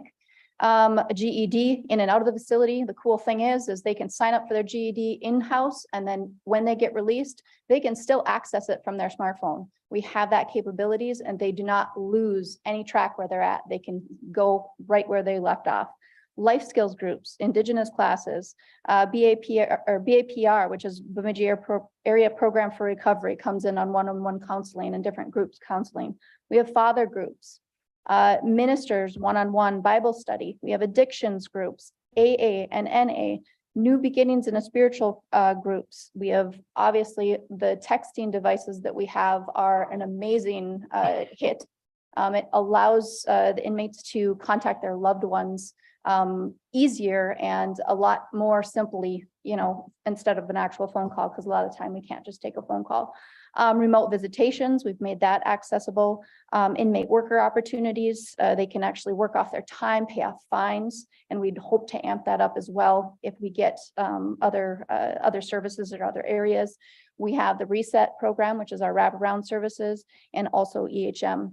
And the one main reason why we want to be reclassed, other than merely just a jail, we want to take our name to what it actually should be, which is Beltrami County Adult Correction Center, because our focus is turned on the restorative corrections outlook for these individuals. And then the next one, we just added, basically, this is our first floor scheduling right now for programming. As you can see, it's pretty filled up. We have very good attendance, the ones that can attend. It is very unique. It's a logistical nightmare sometimes because we don't have enough room in the program areas. But again, second floor, we have another completely different schedule for that. As it comes through, again, we have very good attendance, but sometimes we can only offer it to one block versus another block. And it's usually each blocks get maybe once a week. So if I'm there for 2 weeks, I'll probably only be able to get to that one that I pick for that time. I can't go to the second one the second week because we got to offer it to somebody else. And then we also have one for the basement. So we have 3 schedules. And you have heard about our Ember program.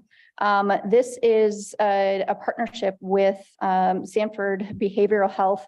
They're going to be providing 6 altogether staff members and 1 behavioral health therapist, 2 LADCs, which is a licensed drug and alcohol counselor. We're very excited about these positions, a peer support, case manager, and a prescriber. These are going to be an integral part of how we help. And also it's going to be partnered with our reset program because they are going to complement each other together as they work day by day.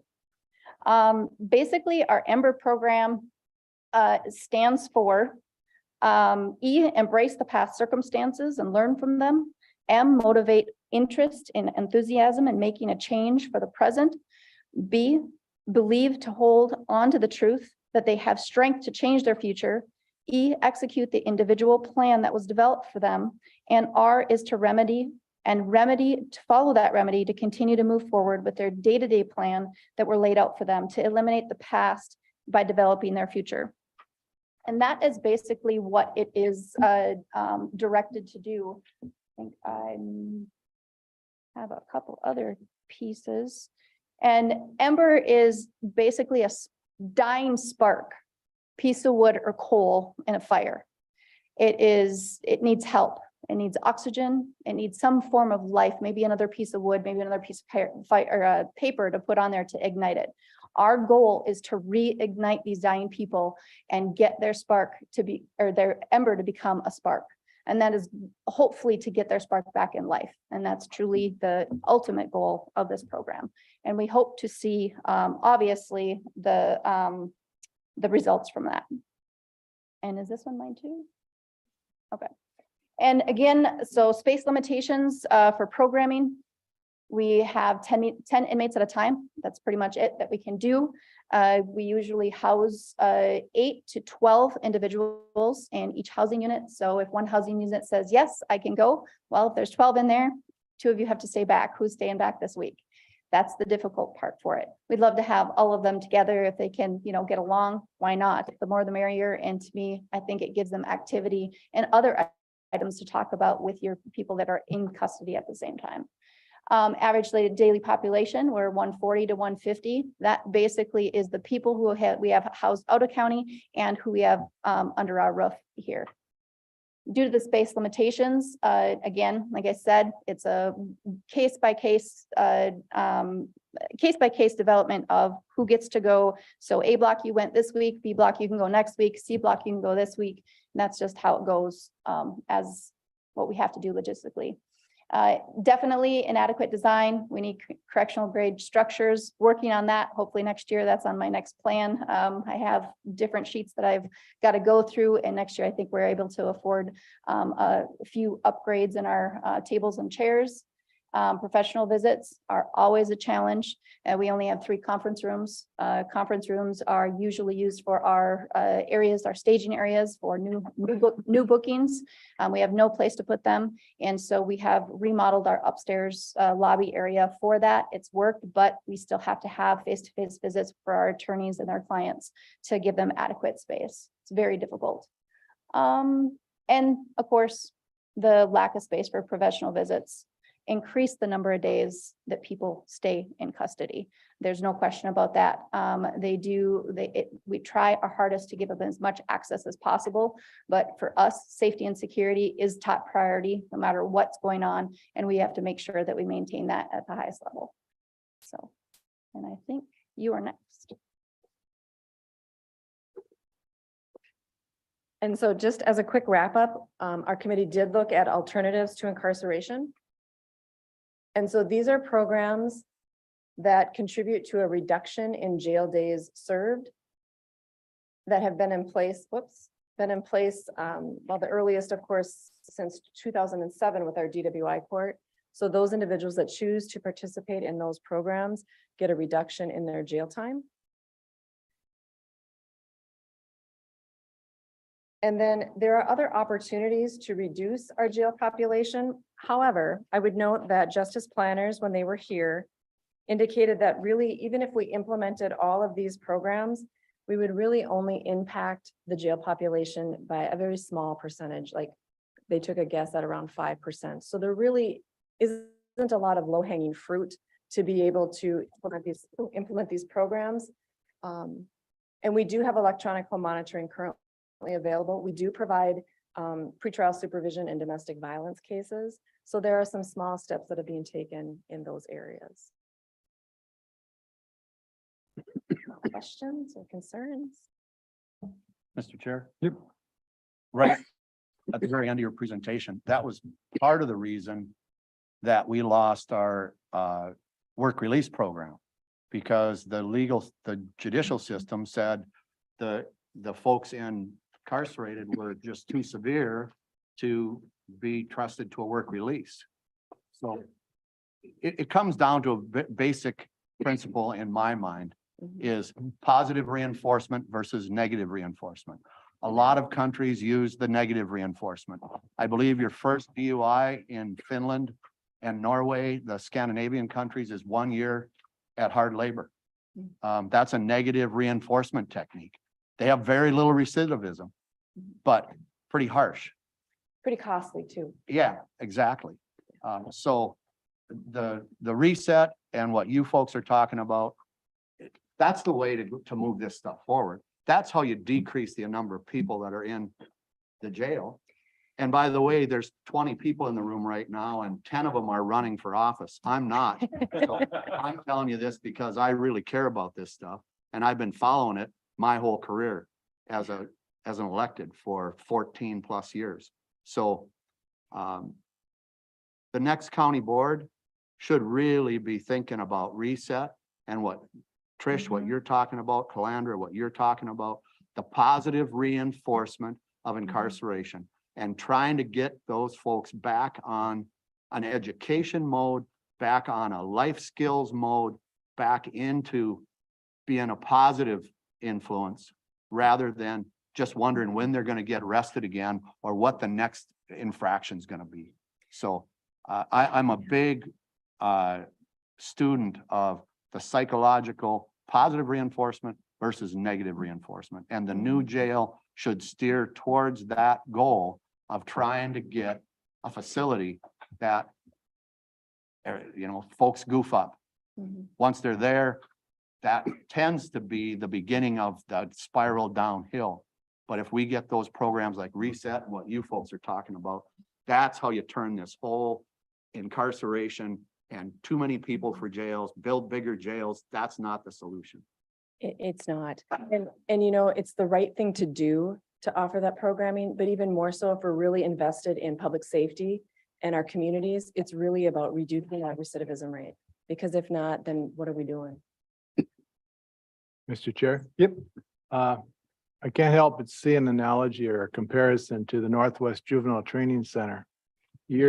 years ago, that was very punitive. Mhm. Now there's a big shift to even as simple as getting new furnishings, putting out some opportunities for outdoor activity.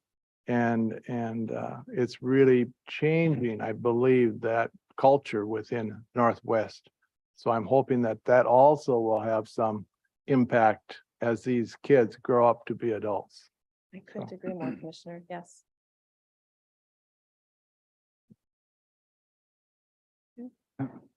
Thank you, ladies. Mr. Chair? Yep.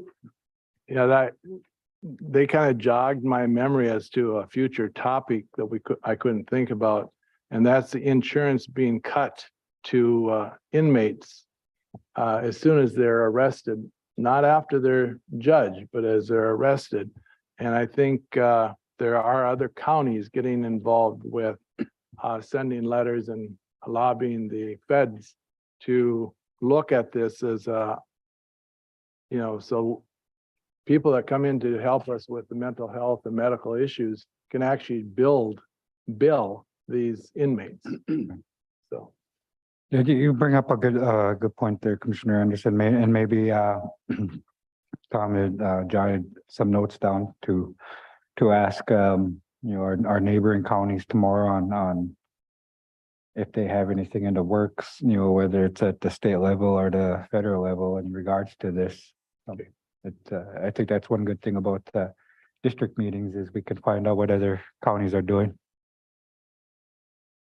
Yes, Mr. Chair, in reference to the federal Medicare exclusionary policy, we have been reaching out to other counties to look at some of the research they've done. We've also participated in webinars about NACO's, the National Association of Counties, national initiative to try to get that overturned. And I'm hopeful that I can have a resolution for your consideration and discussion at the next meeting. Good. All right. So with that, do you have a long report, Tom? It is a bit lengthy this week. Okay. So depending on how long you want your break, Yeah, I would like a little break before we go into the next meeting.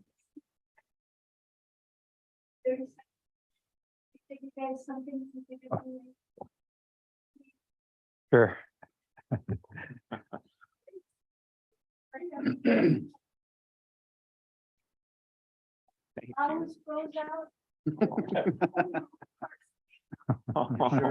Yeah.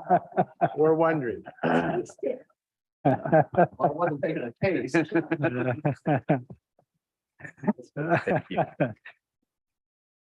Thank you. Thank you. So with that, we will adjourn until 5 o'clock.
I'll call the regular meeting to order. We stand for the pledge of allegiance.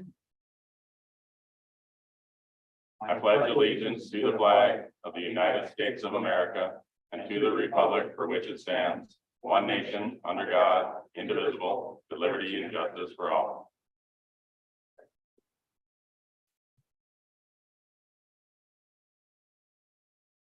All right, general comments by the chair. Welcome, everybody. So anyone wishing to address the county board on an item not on the agenda may come forward at this time to be recognized by the board chair.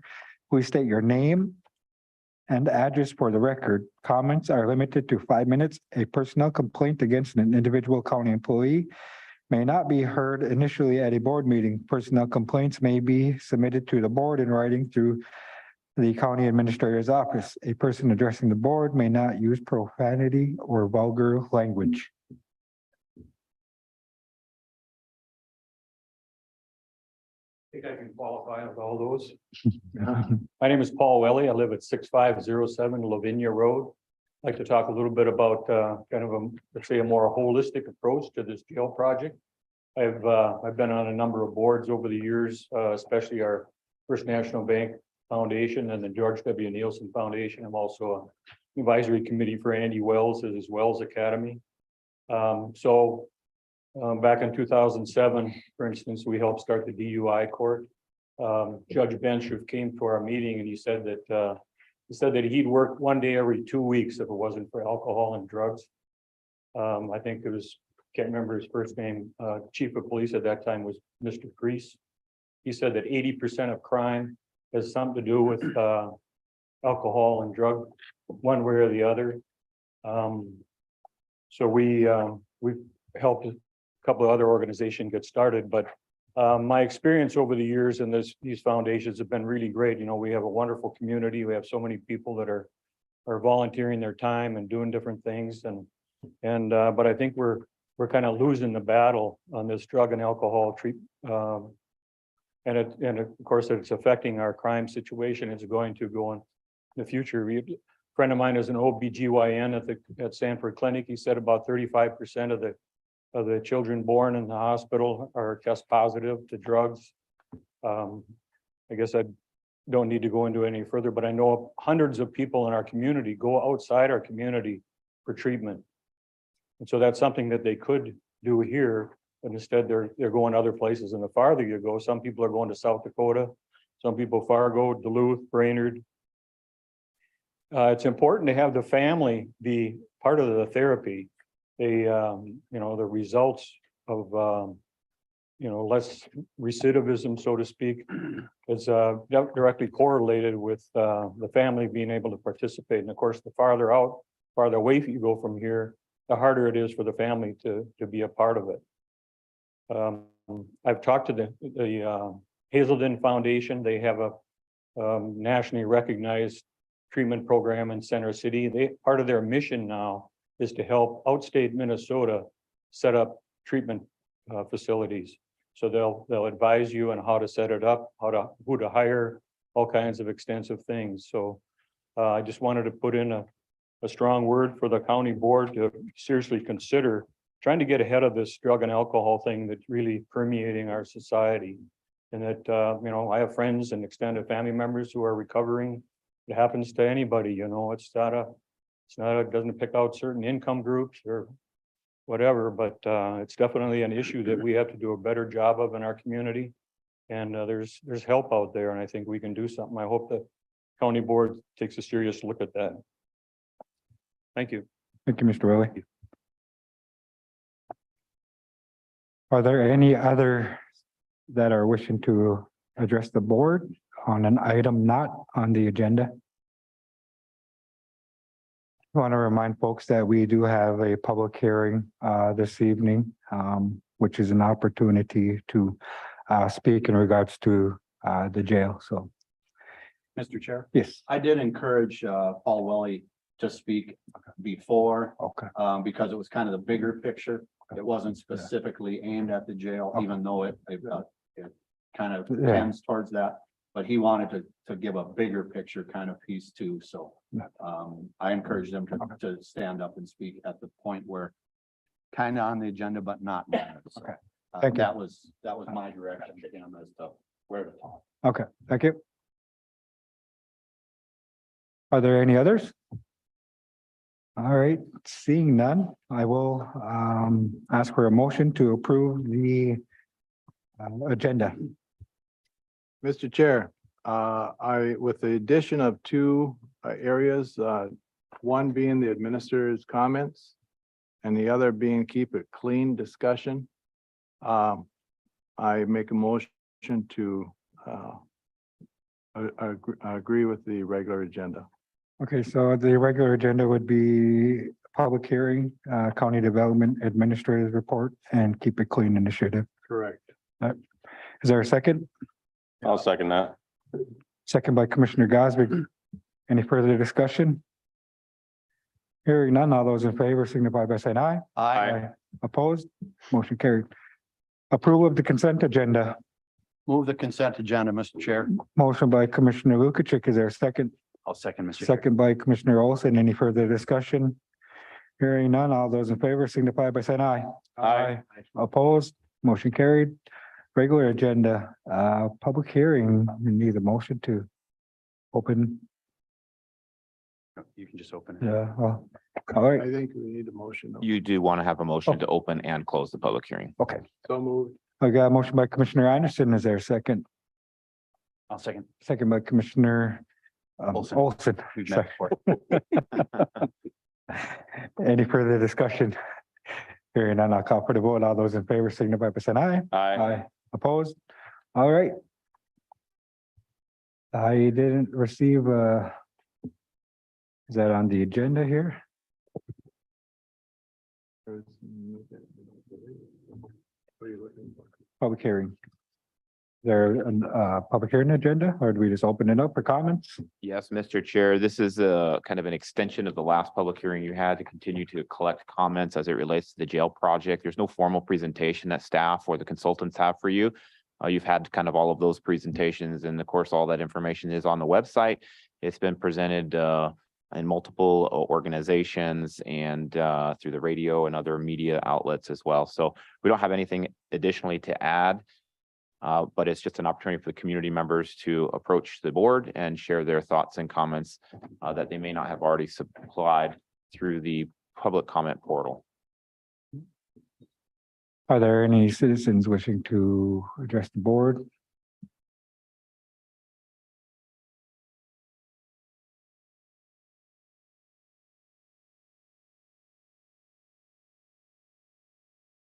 Good evening. Emily Rivera. I live at 725 17th Street, Northwest in Bemidji.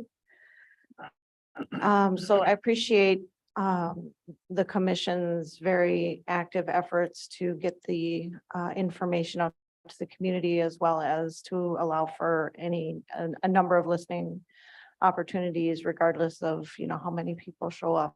It's very helpful to give the community this option. So thank you for that. I had a chance to read the study, and I think it was very, very informative, at least for me, and I appreciate all of the work that has gone into that and all of, the different people that have been met with. I did notice in that report, and it wasn't necessarily carried through to the end in the discussion about all the different options, was some of the ways in which days of stay can be reduced, either electronic home monitoring, there's other options through diversion courts, or just overall policy changes, helping to eliminate the public defender issues that are existing that would help to eliminate the number of days of stay of inmates. I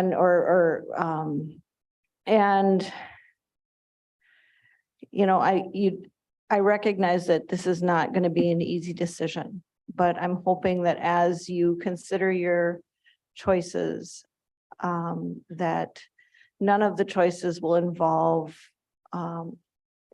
taking eminent domain over people's houses. And it doesn't appear like anywhere in any of these options, it looks like the expansion would move north.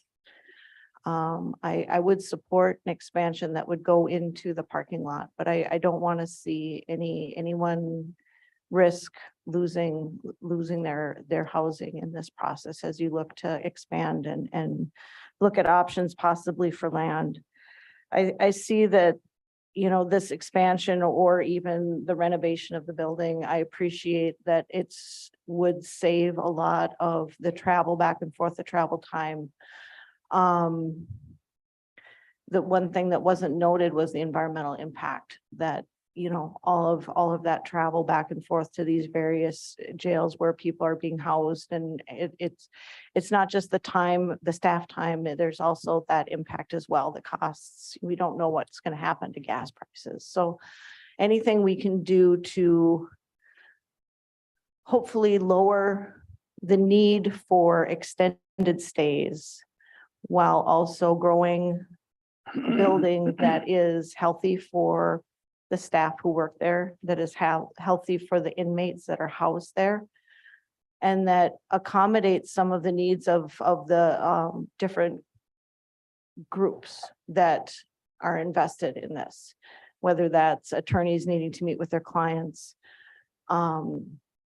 different social services providers. I did note that one thing that was also not mentioned in here was having any kind of space available for parent-child visits. Out-of-home placement rates are very high in Beltrami County. That cost is a taxpayer cost. Reunification is the goal in child protection cases, and without a space for parents to visit with their children, you can't work reunification. And people are then against timelines, and then they end up losing their children. And these are all very expensive costs to our community as well. And so as you are considering the space that will house inmates, I hope that you will also consider accommodating for those services, because as the community continues to grow and there are more emergent services like the new behavioral health center, detox centers, things like that, there might be more diversionary options. And so while we have to consider for the potential for growth, I want you to also please consider the potential for growth in diversionary programs that might cause it so that we don't have to look at projected growth as large as was in this report. So as our demographics change and our population that might need to be housed in the jail changes, also asking that you consider other populations that might not be currently represented in this community. As our community changes, we may see more need to house transgender inmates or to have special options, dietary and otherwise, available for people of different religious groups. So just please be aware of the holistic needs of the community as the community is changing, because if we're looking that far ahead, our community isn't going to look the same as it does right now. So thank you. Thank you, Emily. Are there any others?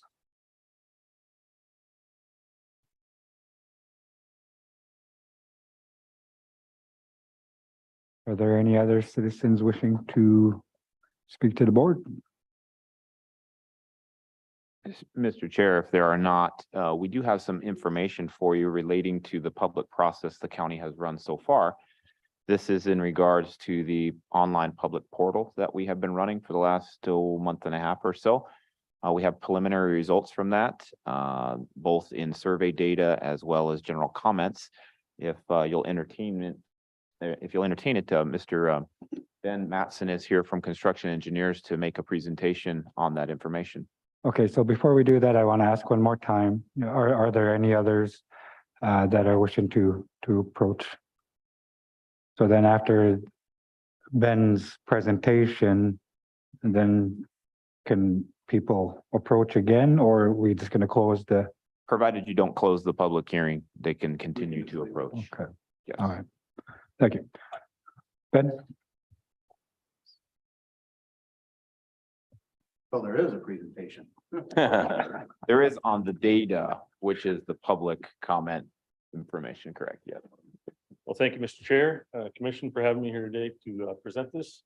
As Tom mentioned, the county website, we opened up a survey about a month and a half ago related to the feasibility study needs assessment that was put together to get public feedback during this timeframe. It will remain open until October 31st. So what we're presenting today is what we have accumulated and synthesized here since it opened through last Friday. So there will be more responses potentially following this, but this is what we have to date. So as of that time, when we put this together, we had 170 survey responses and then 18 general comments. So we'll run through the survey stuff first, and then at the end, kind of go to the general comments. So there's 18 questions in the survey. The first one, are you a resident? So most everyone responding here, 92% are residents.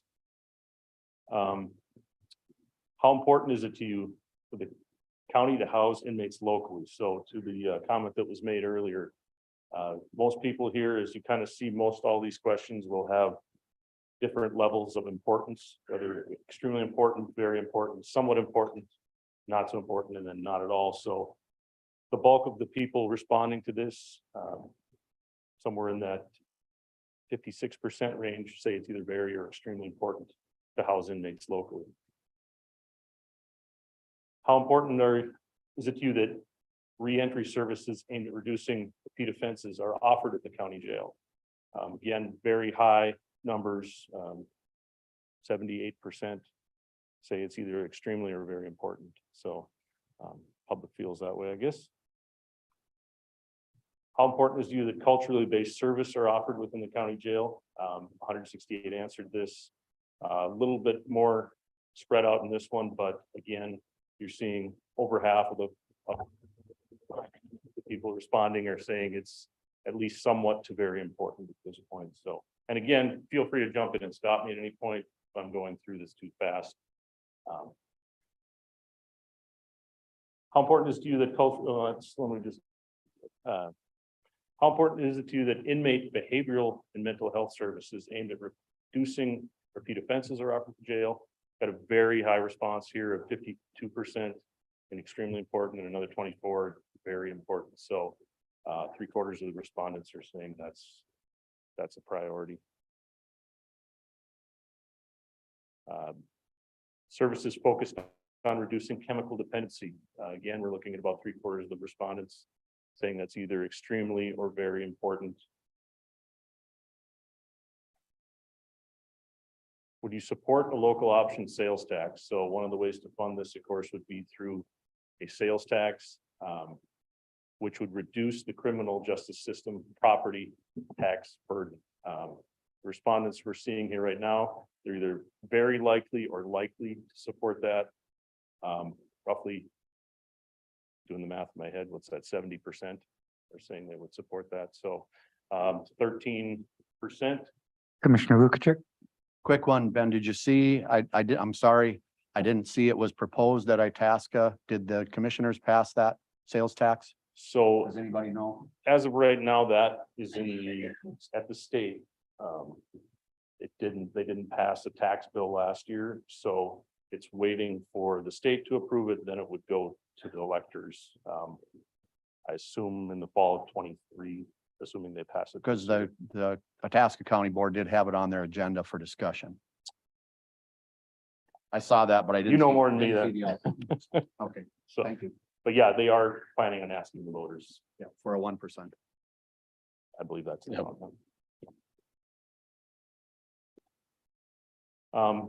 On the flip side of that, how likely are you to support an increase in property taxes to fund a jail project? See about 36% say they're likely to support that or very likely. But 30% are not likely to support that.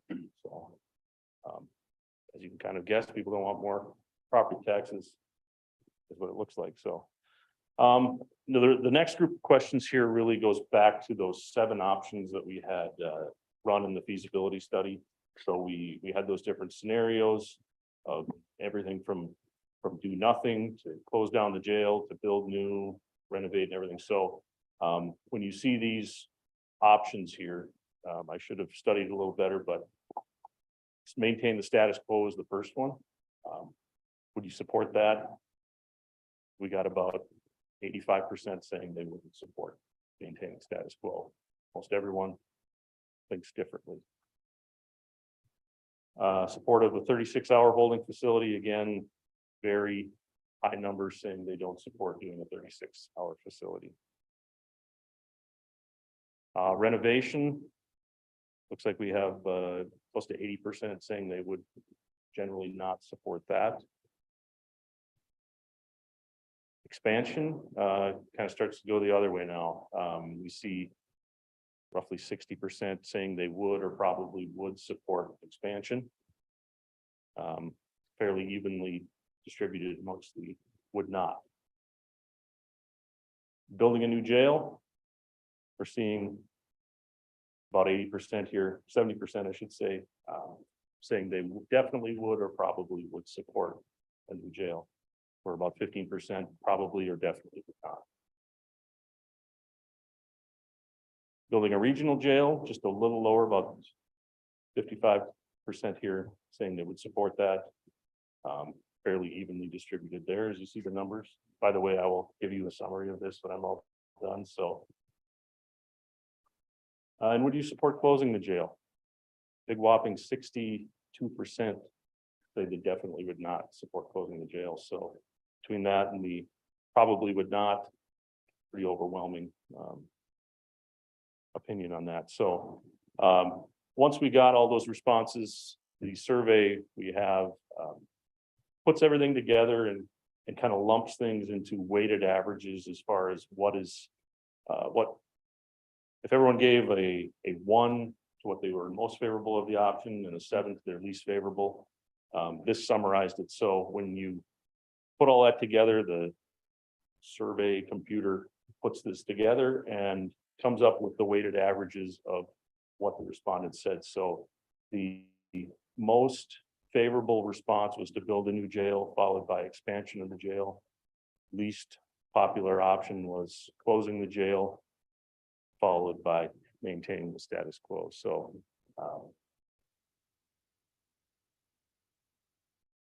this kind of puts that in bar chart that kind of shows if you kind of almost follow that yellow line or whatever, it's kind of the same information, but it's really telling you that building a jail was either number 1, number 2, or number 3, as you follow kind of color codes down at the bottom here on almost everyone's. And then as you look at the bottom, as far as closing the jail, that purplish color is number 7. So the least popular number that ended up being, if you kind of look at the graph, roughly 65% of respondents picked closing the jail as number 7 on their option. So information here that kind of shows how they came up with their averages, data behind everything, but you can kind of see where it came up with.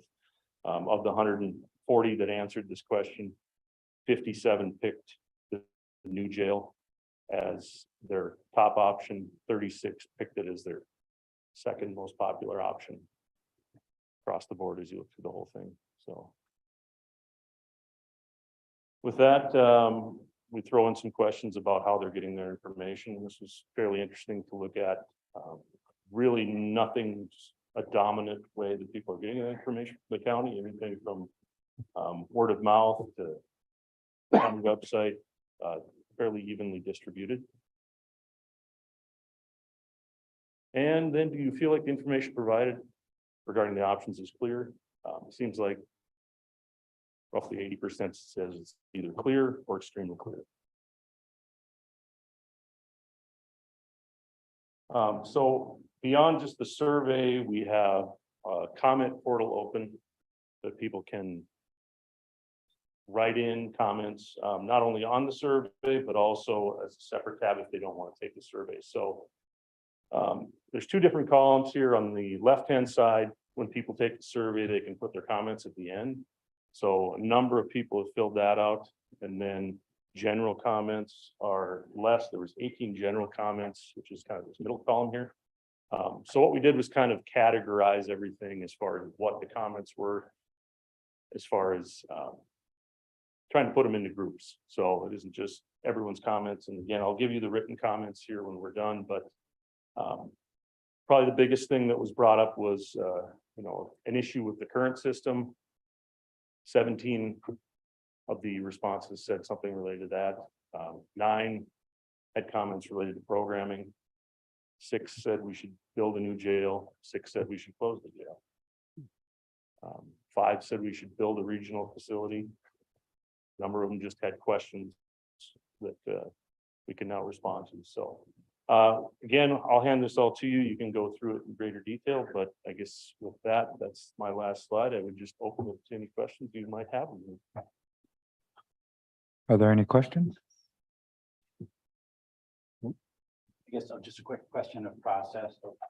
Sorry, a quick question of process. We will be making a final decision in the second meeting in November. Is that what we're looking at? The 14th or the 15th? Thank you. Thank you. Yeah. Yes, that's correct. What we're trying to do here is continue to give you information as the month and a half or so goes by that you can add to all of the other information you got. We know this is a very big decision for the county board. And so we don't want to dump all of this information on you at one time and then give you a week or two to then digest it and come up with a decision. So we're kind of trying to, as we get this information and it's meaningful, send it along your way. I imagine that there will be potentially a slight update to this particular data that's been shared with you, as we may get additional comments or surveys that come in between now and the end of the month. That will be synthesized and probably likely need to be just emailed out to you because we won't have time between the 31st and the first meeting in November, which is November 1st, to synthesize all this data and presented it in it like we did here, which is why we're doing it now. So that'll likely, in order to get to you as quickly as possible, we'll also make it available on the website so the public can see it, but we'll have that out to you probably that week. It just wouldn't be that evening, and we just won't have time to synthesize it by that time frame.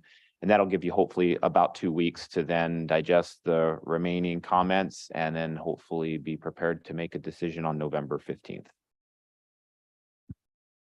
Thank you. Well, I appreciate, wanting to hold off, but, I mean, Ben's presentation, said 80% of the survey or 80% of the people that did the survey would support a new jail. Hearing, my colleagues in previous meetings expressing support for a new jail, roughly 60% of the county board up here would support a new jail. So I'm just kind of curious how much more public input are we getting? Are we getting at least one survey a day, or are people starting? Are they still commenting?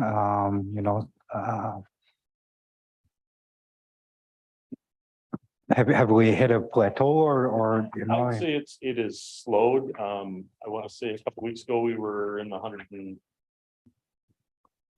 150 range. I don't remember offhand.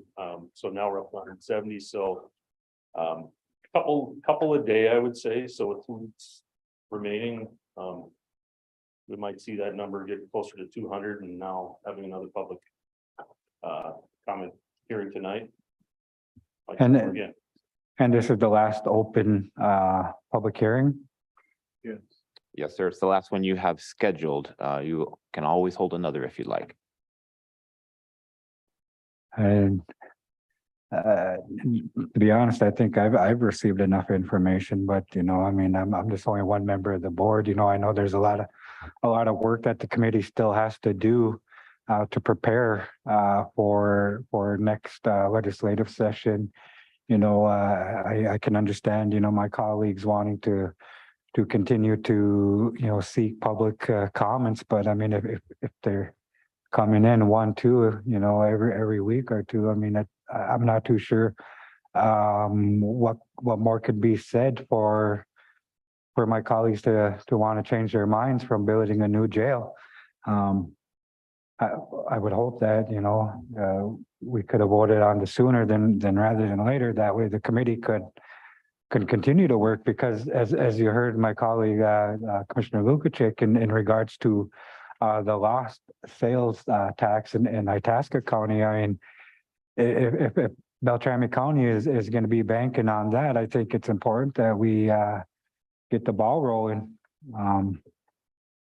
So I guess I would be in favor of a new jail and I would, entertain, a motion if there would be one, but I understand that,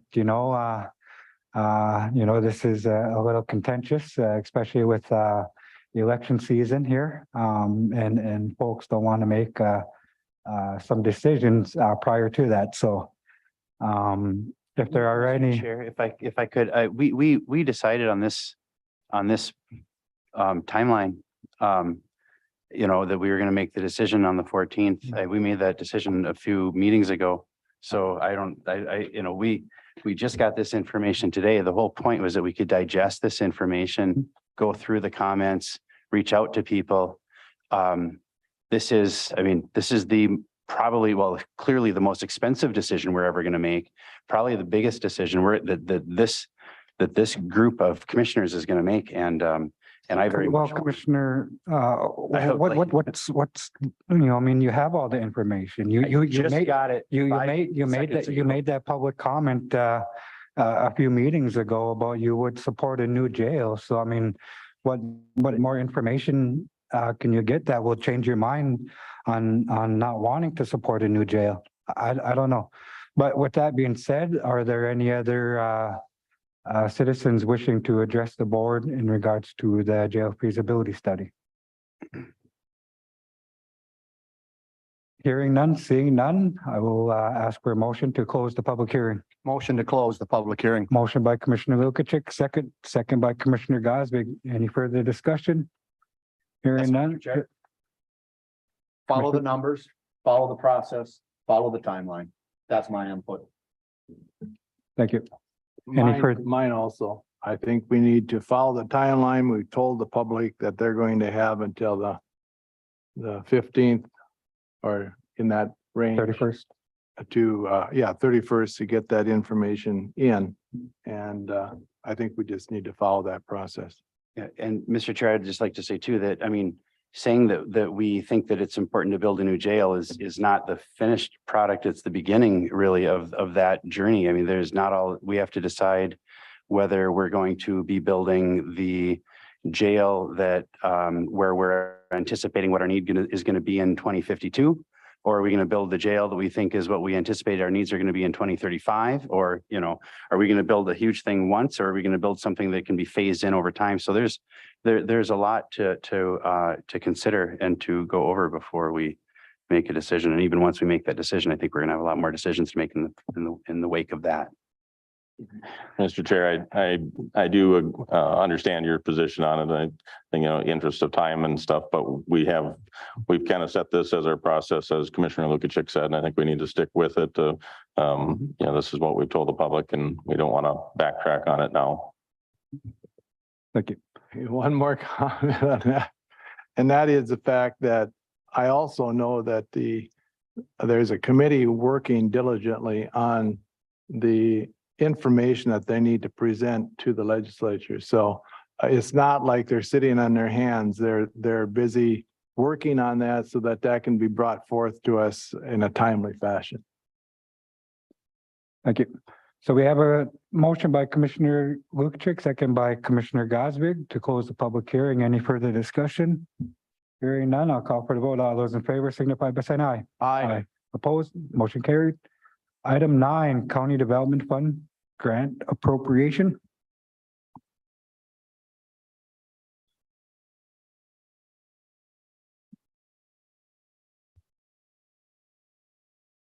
All right, well, we did receive an update from the administrator during the work meeting. And I would ask my colleagues here if they would allow some time to, digest this information, as well. It was just presented to us today, and I understand that we need money, but I want to make sure that this money that has been allocated to us is spent in a way that we have a plan, and not rush to spend it in a way that we're unsure of. So I would like to see if we can put this back on the agenda for the next meeting. I don't think there's anything in statute that says that we need to accept these grant applications or send them out in a certain timeline. Is that correct? Yes, Mr. Chair, you're not obligated to accept the funds. We have applied and we will get the funds if you should so want to receive them. The only timeframe that I'm aware of is that you'd have to spend the first allotment within the first federal fiscal year, which means this first $198,000 would have to be spent by September 30th of 2023. And then the next 198,000 would need to be spent by September 30th of 2024. I think what I was asking is our grant development fund.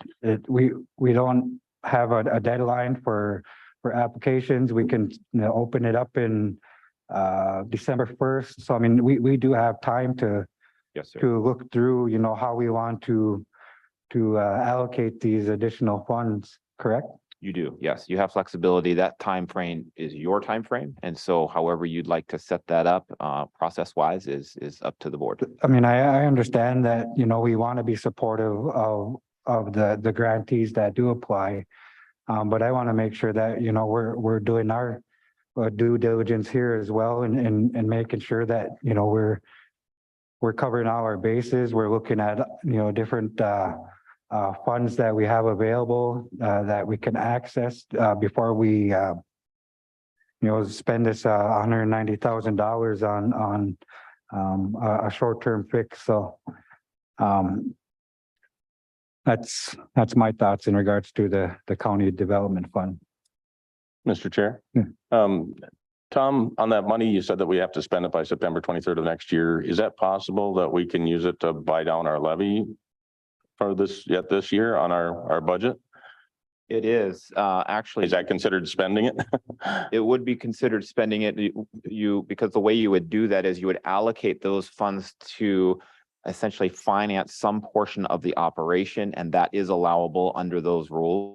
And so thereby, if you offset that, you could reduce the reliance on levy to make up what would otherwise go to fund whatever activity it was you use these funds to offset. So yes, you can do that as well. Mr. Chair? Yes. Not in the form of a motion or any direct action right now, but I think the development fund grant should hold its own. So if we have to decrease the amount that we're going to appropriate for a while, we kind of knew that when we committed those major funds to a major project. And I think this board discussed it at some length, that we are willing to deplete that development fund to use towards the veterans home and make a substantial commitment. So I would say, again, just my opinion, not in the form of a motion, let the development fund hold its own and keep some of those options open for board action at a possible reduction in our levy with some of that money. That, again, that's just my feeling to start a discussion at a board level.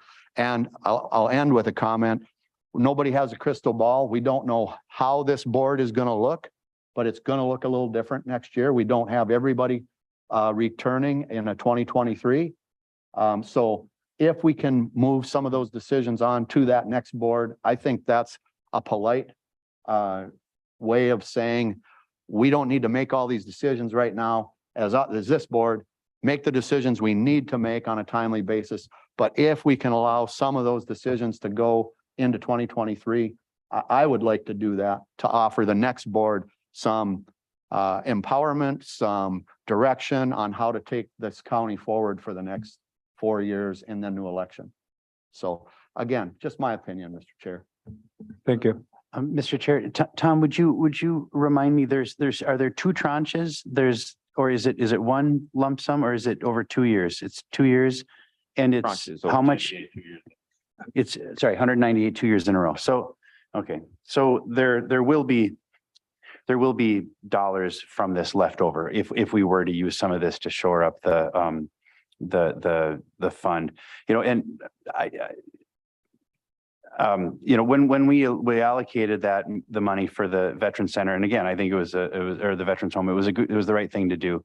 And we did know that the fund would take a hit and that it might affect some of the organizations we've been supporting over the years. But now that we have this, and I'm just going to repeat what I said in the work session, we have the opportunity to kind of shore up the fund for a couple of years, using not all of those funds, but using some of them. And then we can give our partners that we've been assisting over the years kind of notice that they better find alternative sources in the next 2 years because the fund level is going to go down. But I just, as someone that runs an organization that relies on grants, when you get a grant that you come to rely on, even if you have no right to receive it indefinitely, it still does put a pretty big crunch on your budget, and you don't always have time to react. So I would like to be as fair as I can to the good organizations that we support and give them a little bit of time to adapt. So I would be in favor of taking some of that money. I don't know what sounds like, and I'm fine with not making a decision tonight. If we want to have another work session topic next month on the first, where we really drill down on this, I'm fine with that. But that's where I would be is throw a little bit in to help out for the next 2 years and then let it go. Mr. Chair, I think that, initially I was in the same boat as Commissioner Lukic, that it should stand on its own. And so I was thinking maybe we split it in half and do 45, I'm on the fair board and I had prepped them that it was going to be less and possibly none this year. And so I'm, to Commissioner Olson's point, I think we have prepped them, they've known that since last year, that it was going to be reduced probably this year because of the forecasting that we had. And so, although, because I do agree with you in part that maybe we could use part of it. So we use 45,000 out of the development fund, possibly we could add another 45 from this money and leave a substantial, 140, whatever it is, 153,000 of additional funds in there for buying down the levy. I'm not making that a motion or anything like that, but I think that maybe there's some middle ground that we could do there. The minimum I'd like to see is be us using 45,000 of the 83 that we have, and keeping it just on the development fund. And then we probably would be able to do about the same next year, and have 2 years in a row before it would be gone if things don't turn around. Okay, so what I'm hearing is we need a little bit more time, maybe another meeting to really digest this. So I would like to see this back at our next regular board meeting. Yes, Mr. Chair, I can easily do that. Is there any additional information that you'd like I can send your way to help you with your decision at the next board meeting? I think people could reach out, if they do have questions. Because I mean, I got a 45-minute drive home, and oftentimes when on my ride home, I think about, the meeting, and I should have said this, could have said that, but I'm sure I'm not alone in that. And if others have questions, reach And out. Mr. Chair, I see the advantage of taking some time to think about it and finding a middle ground between the two. So. Thank you. So with that, we will move on to item 10, Administrator's Report.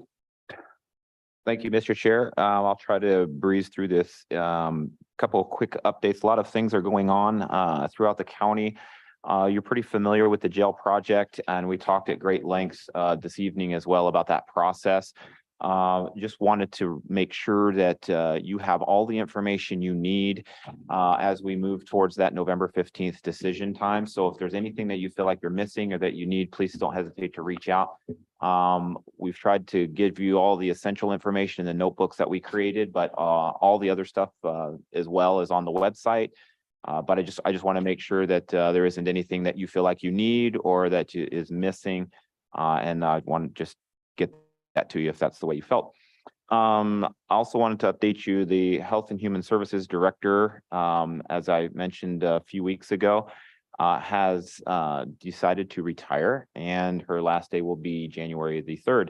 And so we are planning to do a recruitment for that position. We're planning to advertise for that hopefully this week, and we'd like to keep that recruitment open internally and externally for at least 3 weeks. We are hoping to also do the early screening of initial applications in November and try to shoot for interviews in early December, with the goal of being able to make a decision or an offer hopefully prior to December 20th. And that way we were hoping that the new director might be able to start in early January. So we would like to invite 2 commissioners to serve on the hiring committee, and I'm hopeful that 1 or 2 of you might be willing to do that. I don't know how intensive or what the dates are for the interviews, what they'll be, but it could take some time. We've done these in the past. Sometimes it's a day, sometimes it's a couple half days. And if there's a second interview, it could be just a little bit more. So I don't want to mislead in the amount of time, needed for this, but it would be great to have 1 or 2 commissioners serve on the hiring committee. Mr. Chair, that's the department head of our biggest department. Correct. And we're getting pushed on a time frame that's very small. That's a big order. But I would be willing to do that, and with no joke intended, if it's not during deer season. But it sounds like you have a really short window on this thing, so I'm gonna throw my name in the hat, because it's a very important, that's a very extremely important department head. And I will make the time if it's not on other personal time that I've already committed to. Okay. So put my name in the hat. I would also, thank you. So Tom, Commissioner Lukic, made the point that it is a short time window. And, we don't have department heads that turnover or that retire. And I know, in the past that they allowed some time to maybe train or that's not a possibility, or how does that work? I guess I'm not too. So you have sort of 2 competing issues here, because if you want to afford an opportunity for cross training, or then we'd have to bring the person on sooner, because Ms. Secor is intending to vacate her post January 3rd. She did give us 3 months. We've taken the last 2 weeks to update her job description, to pull a recruitment flyer together, and to organize the process and the schedule. So we still have 2.5 months before her last day, essentially. And that's why we developed the process that we have. I don't know, I haven't talked with Ms. Secor about her willingness to stay on longer, if there was a cross-training opportunity there. And of course, that somewhat depends upon who might get the position. If a person gets the position and has served in a role like that before for a number of years, they may not need any cross-training at all. If, however, that's not the case, they may need potentially quite a bit. So there was a lot of unknowns in the answer to your question. I'm not sure that I can get you a specific answer. Understandable, you make the point of it. It may be somebody that has that experience, but I mean, Health and Human Services is probably our biggest department. Somebody that's in Clearwater County that is the Health and Human Services Director over there may not have the expertise that you need here in Beltrami County. So I mean Or the timing, yeah. because they got to give 3 months notice too. So it's It's also possible that somebody internally could could apply and be the best candidate. That's right. So. Could be. Something to think about, but you know, if timing don't work out for these gentlemen, I'd be a last resort.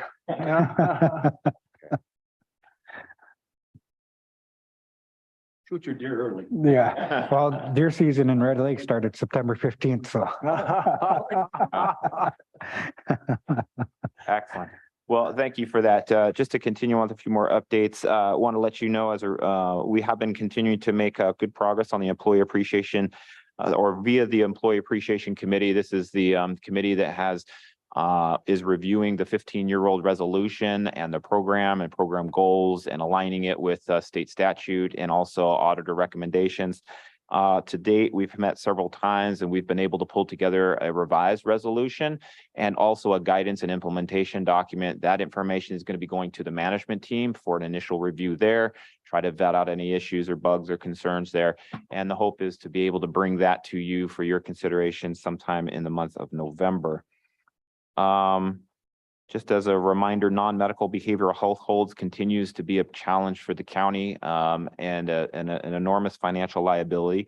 The bills from our medical providers continue to grow, and we are working diligently with representatives from those providers to better approach the issue and align our strategies with state statute.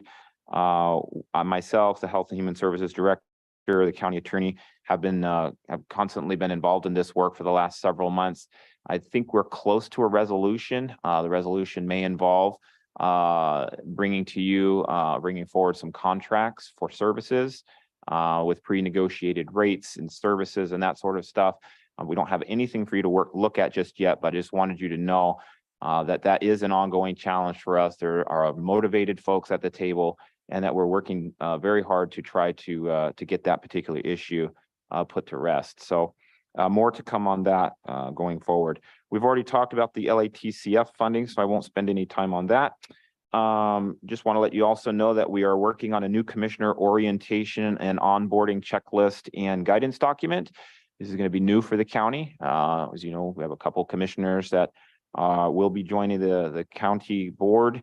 And so we want to make sure that they have an easily integratable experience as possible, and that we try to get them up to speed on issues, challenges, and overall operations as quickly as possible, because there is a lot going on. We would certainly encourage those board members that are reelected to also attend. We hope to have a workshop whereby we will have probably 2 hours of time or so set up with the management team and go through issues and challenges. Also just general basics, email, sunshine laws, open meeting issues, all of those kinds of stuff as well. So it'll be a good refresher in some cases for reelected officials, but also maybe just as importantly, an opportunity to network and team build with new members on the commission. We don't have any dates or times selected for that. My hope is to try to do that sometime in December. It might need to be in January as well, because there's an awful lot going on too. We still have to put our legislative platform together. That'll be some next work that'll be coming your way as well. And we are running out of commission meetings. After this meeting, we only have 4 left for the remainder of the year. So, but I wanted to let you know that work is continuing in the background. The management team is working hard on that. Commissioner Anderson already talked with you about the Prime West meeting on November 3rd. The Joint Powers Board will be from noon to 1:30, and that is accessible via Zoom. So you should be getting a separate invitation by the executive director. I haven't seen that come out yet, but just wanted to put that on your calendar so you could maybe reserve that time. So when the invitation comes, you have that time already set aside. Wanted to also remind you about open enrollment. All commissioners should be going through the open enrollment if you intend any coverage in January, even if it's just for the month of January, because you won't be covered if you don't make those selections. If you also want COBRA, if you leave the county, you'll want to also make sure you go through open enrollment and also talk with the HR staff about getting continuing coverage up to 18 months, should you desire that. Diane can also help you with some of these forms and that sort of stuff, but the open enrollment period does end October 31st. Lastly, just wanted to let you know tomorrow, the AMC district meeting will be held here from 8 o'clock to 1 o'clock in the boardroom. Of course, you all are invited to attend that. And the Chamber of Commerce annual meeting is also tomorrow from 3:30 to 5:30. It'll be at the Hampton Inn. And then lastly, just wanted to inform you that the county is participating in a regional job fair, which will be held over at the Hampton Inn on Wednesday, October 26th from 11 to 2. So as you know, that's also part of our efforts to try to continue to recruit great employees to join our organization. So I don't have anything further, but I'll stand for questions if you have any. Any questions for Tom? All right. Thank you, Tom. Thank you. We will continue on to the Keep It Clean initiative. I can. You've talked. Yeah, the Keep It Clean initiative is been promoted and pushed from Robin Dwight up in the Red Lake area. Lake of the Woods, Red Lake, Mille Lacs, they're all experiencing a huge issue with all the wheeled fish houses and the human waste and just general garbage that's being left on the ice and you know, just it's a real mess. It's a problem statewide. And we met with her this morning at our solid waste committee, Commissioner Anderson and I did, and I just suggested that, you know, she was looking for us to support her. She's gonna be meeting with the legislators on this topic here very soon, like on the 20th, I believe, a couple days from now. And so said, well, we don't have time really to get a resolution together, but we could bring it up and maybe just do a verbal motion of support for the general Keep It Clean initiative, not for any specific legislation, but just to generally that we support the concept of the Keep It Clean initiative for our lakes and the winter fishing.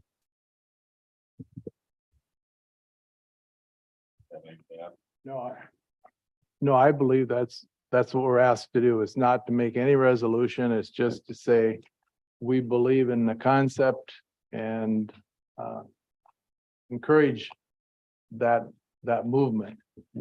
So we're not asking for any specific legislation or anything or any commitment of funds, just that we would support the Keep It Clean initiative. And so I would make a motion that we would give our support from our county board to the Keep It Clean initiative.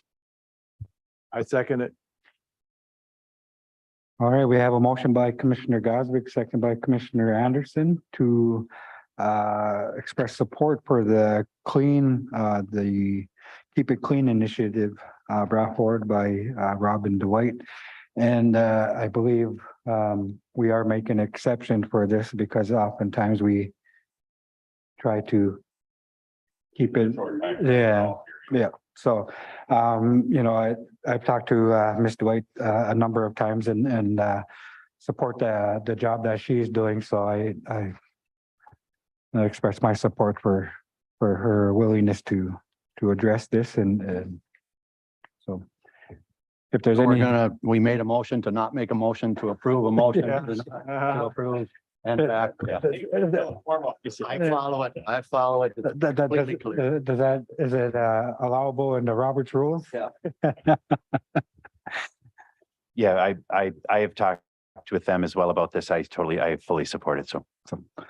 All right, so hearing no further discussion, I'll call for the vote. All those in favor signify by saying aye. Aye. Opposed, motion carried. Commissioner's business, we will lump the legislative lobbying and commissioner's report into one. Commissioner Goswick. Thank you, Commissioner Summer. First of all, I'd like to thank Eccles Township for hosting us at our last board meeting. And the Jail Finance Committee is working towards coming up with options and solutions for financing whatever we decide to do on November 15th for the jail project. And we actually have another meeting scheduled for tomorrow for that. And we had our Fair Board annual meeting last night and had very good attendance at that and had a very successful fair. It was kicked off by the Beltrami Beltrami Electric Night at the fair, which has grown tremendously even from last year and really gets the fair a good kickstart with a lot of people and a lot of good things happening there for kids and everything else. And the addition of the Wi-Fi that the county fair was able to put in this year really helped with ticket sales and being able to use credit cards. And one of the development fund requests for them this year would be to expand that a little bit into the carnival area to get some Wi-Fi coverage so that they could accept credit cards in the carnival area and possibly even other areas on the fairgrounds. So that concludes my report, Mr. Chair. Thank you. Thank you. Yeah, I don't have much.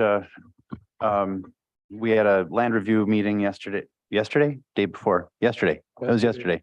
Wow, I'm too busy. Yeah, and that was good. I had to leave a little bit early, but I think that's the last land review meeting that I'll be at. And that's really about all I have, which is, I could have just as well said I didn't have a report, but I do like to talk. Commissioner Anderson. Yeah, at the land, you'll be seeing the results of the land review committee coming to the board shortly. I also thought that the road tour was well done, covered lots of area. And I think there is things that we learn each time we do that. The Farm Bureau, Meet the Candidates, I think again was another successful opportunity for the public to hear views on what the Farm Bureau has questions on. And I guess then the other thing would be the Extension Committee met, and the leadership has changed. And I think it's for the good. There seems to be more activity that's being generated for the extension that doesn't just include 4-H, but a lot of other opportunities for people in the community. Thank you. Thank you. Commissioner Lukic. Nothing. All right. Since we've been doing it tonight, I still have something to say. As per myself, I was at the management team earlier this week. We have AMC district meeting tomorrow, Black Duck Ambulance on Thursday. And the road tour, it was a really good informative road tour. I think things are looking good in District 4. So thank you to Bruce and Tom for putting that on. Motion to adjourn. Second. Motion by Olson, second by Lukic. Any further discussion? Call for the vote. All those in favor signify by saying aye. Aye, opposed. Motion carried. We're adjourned.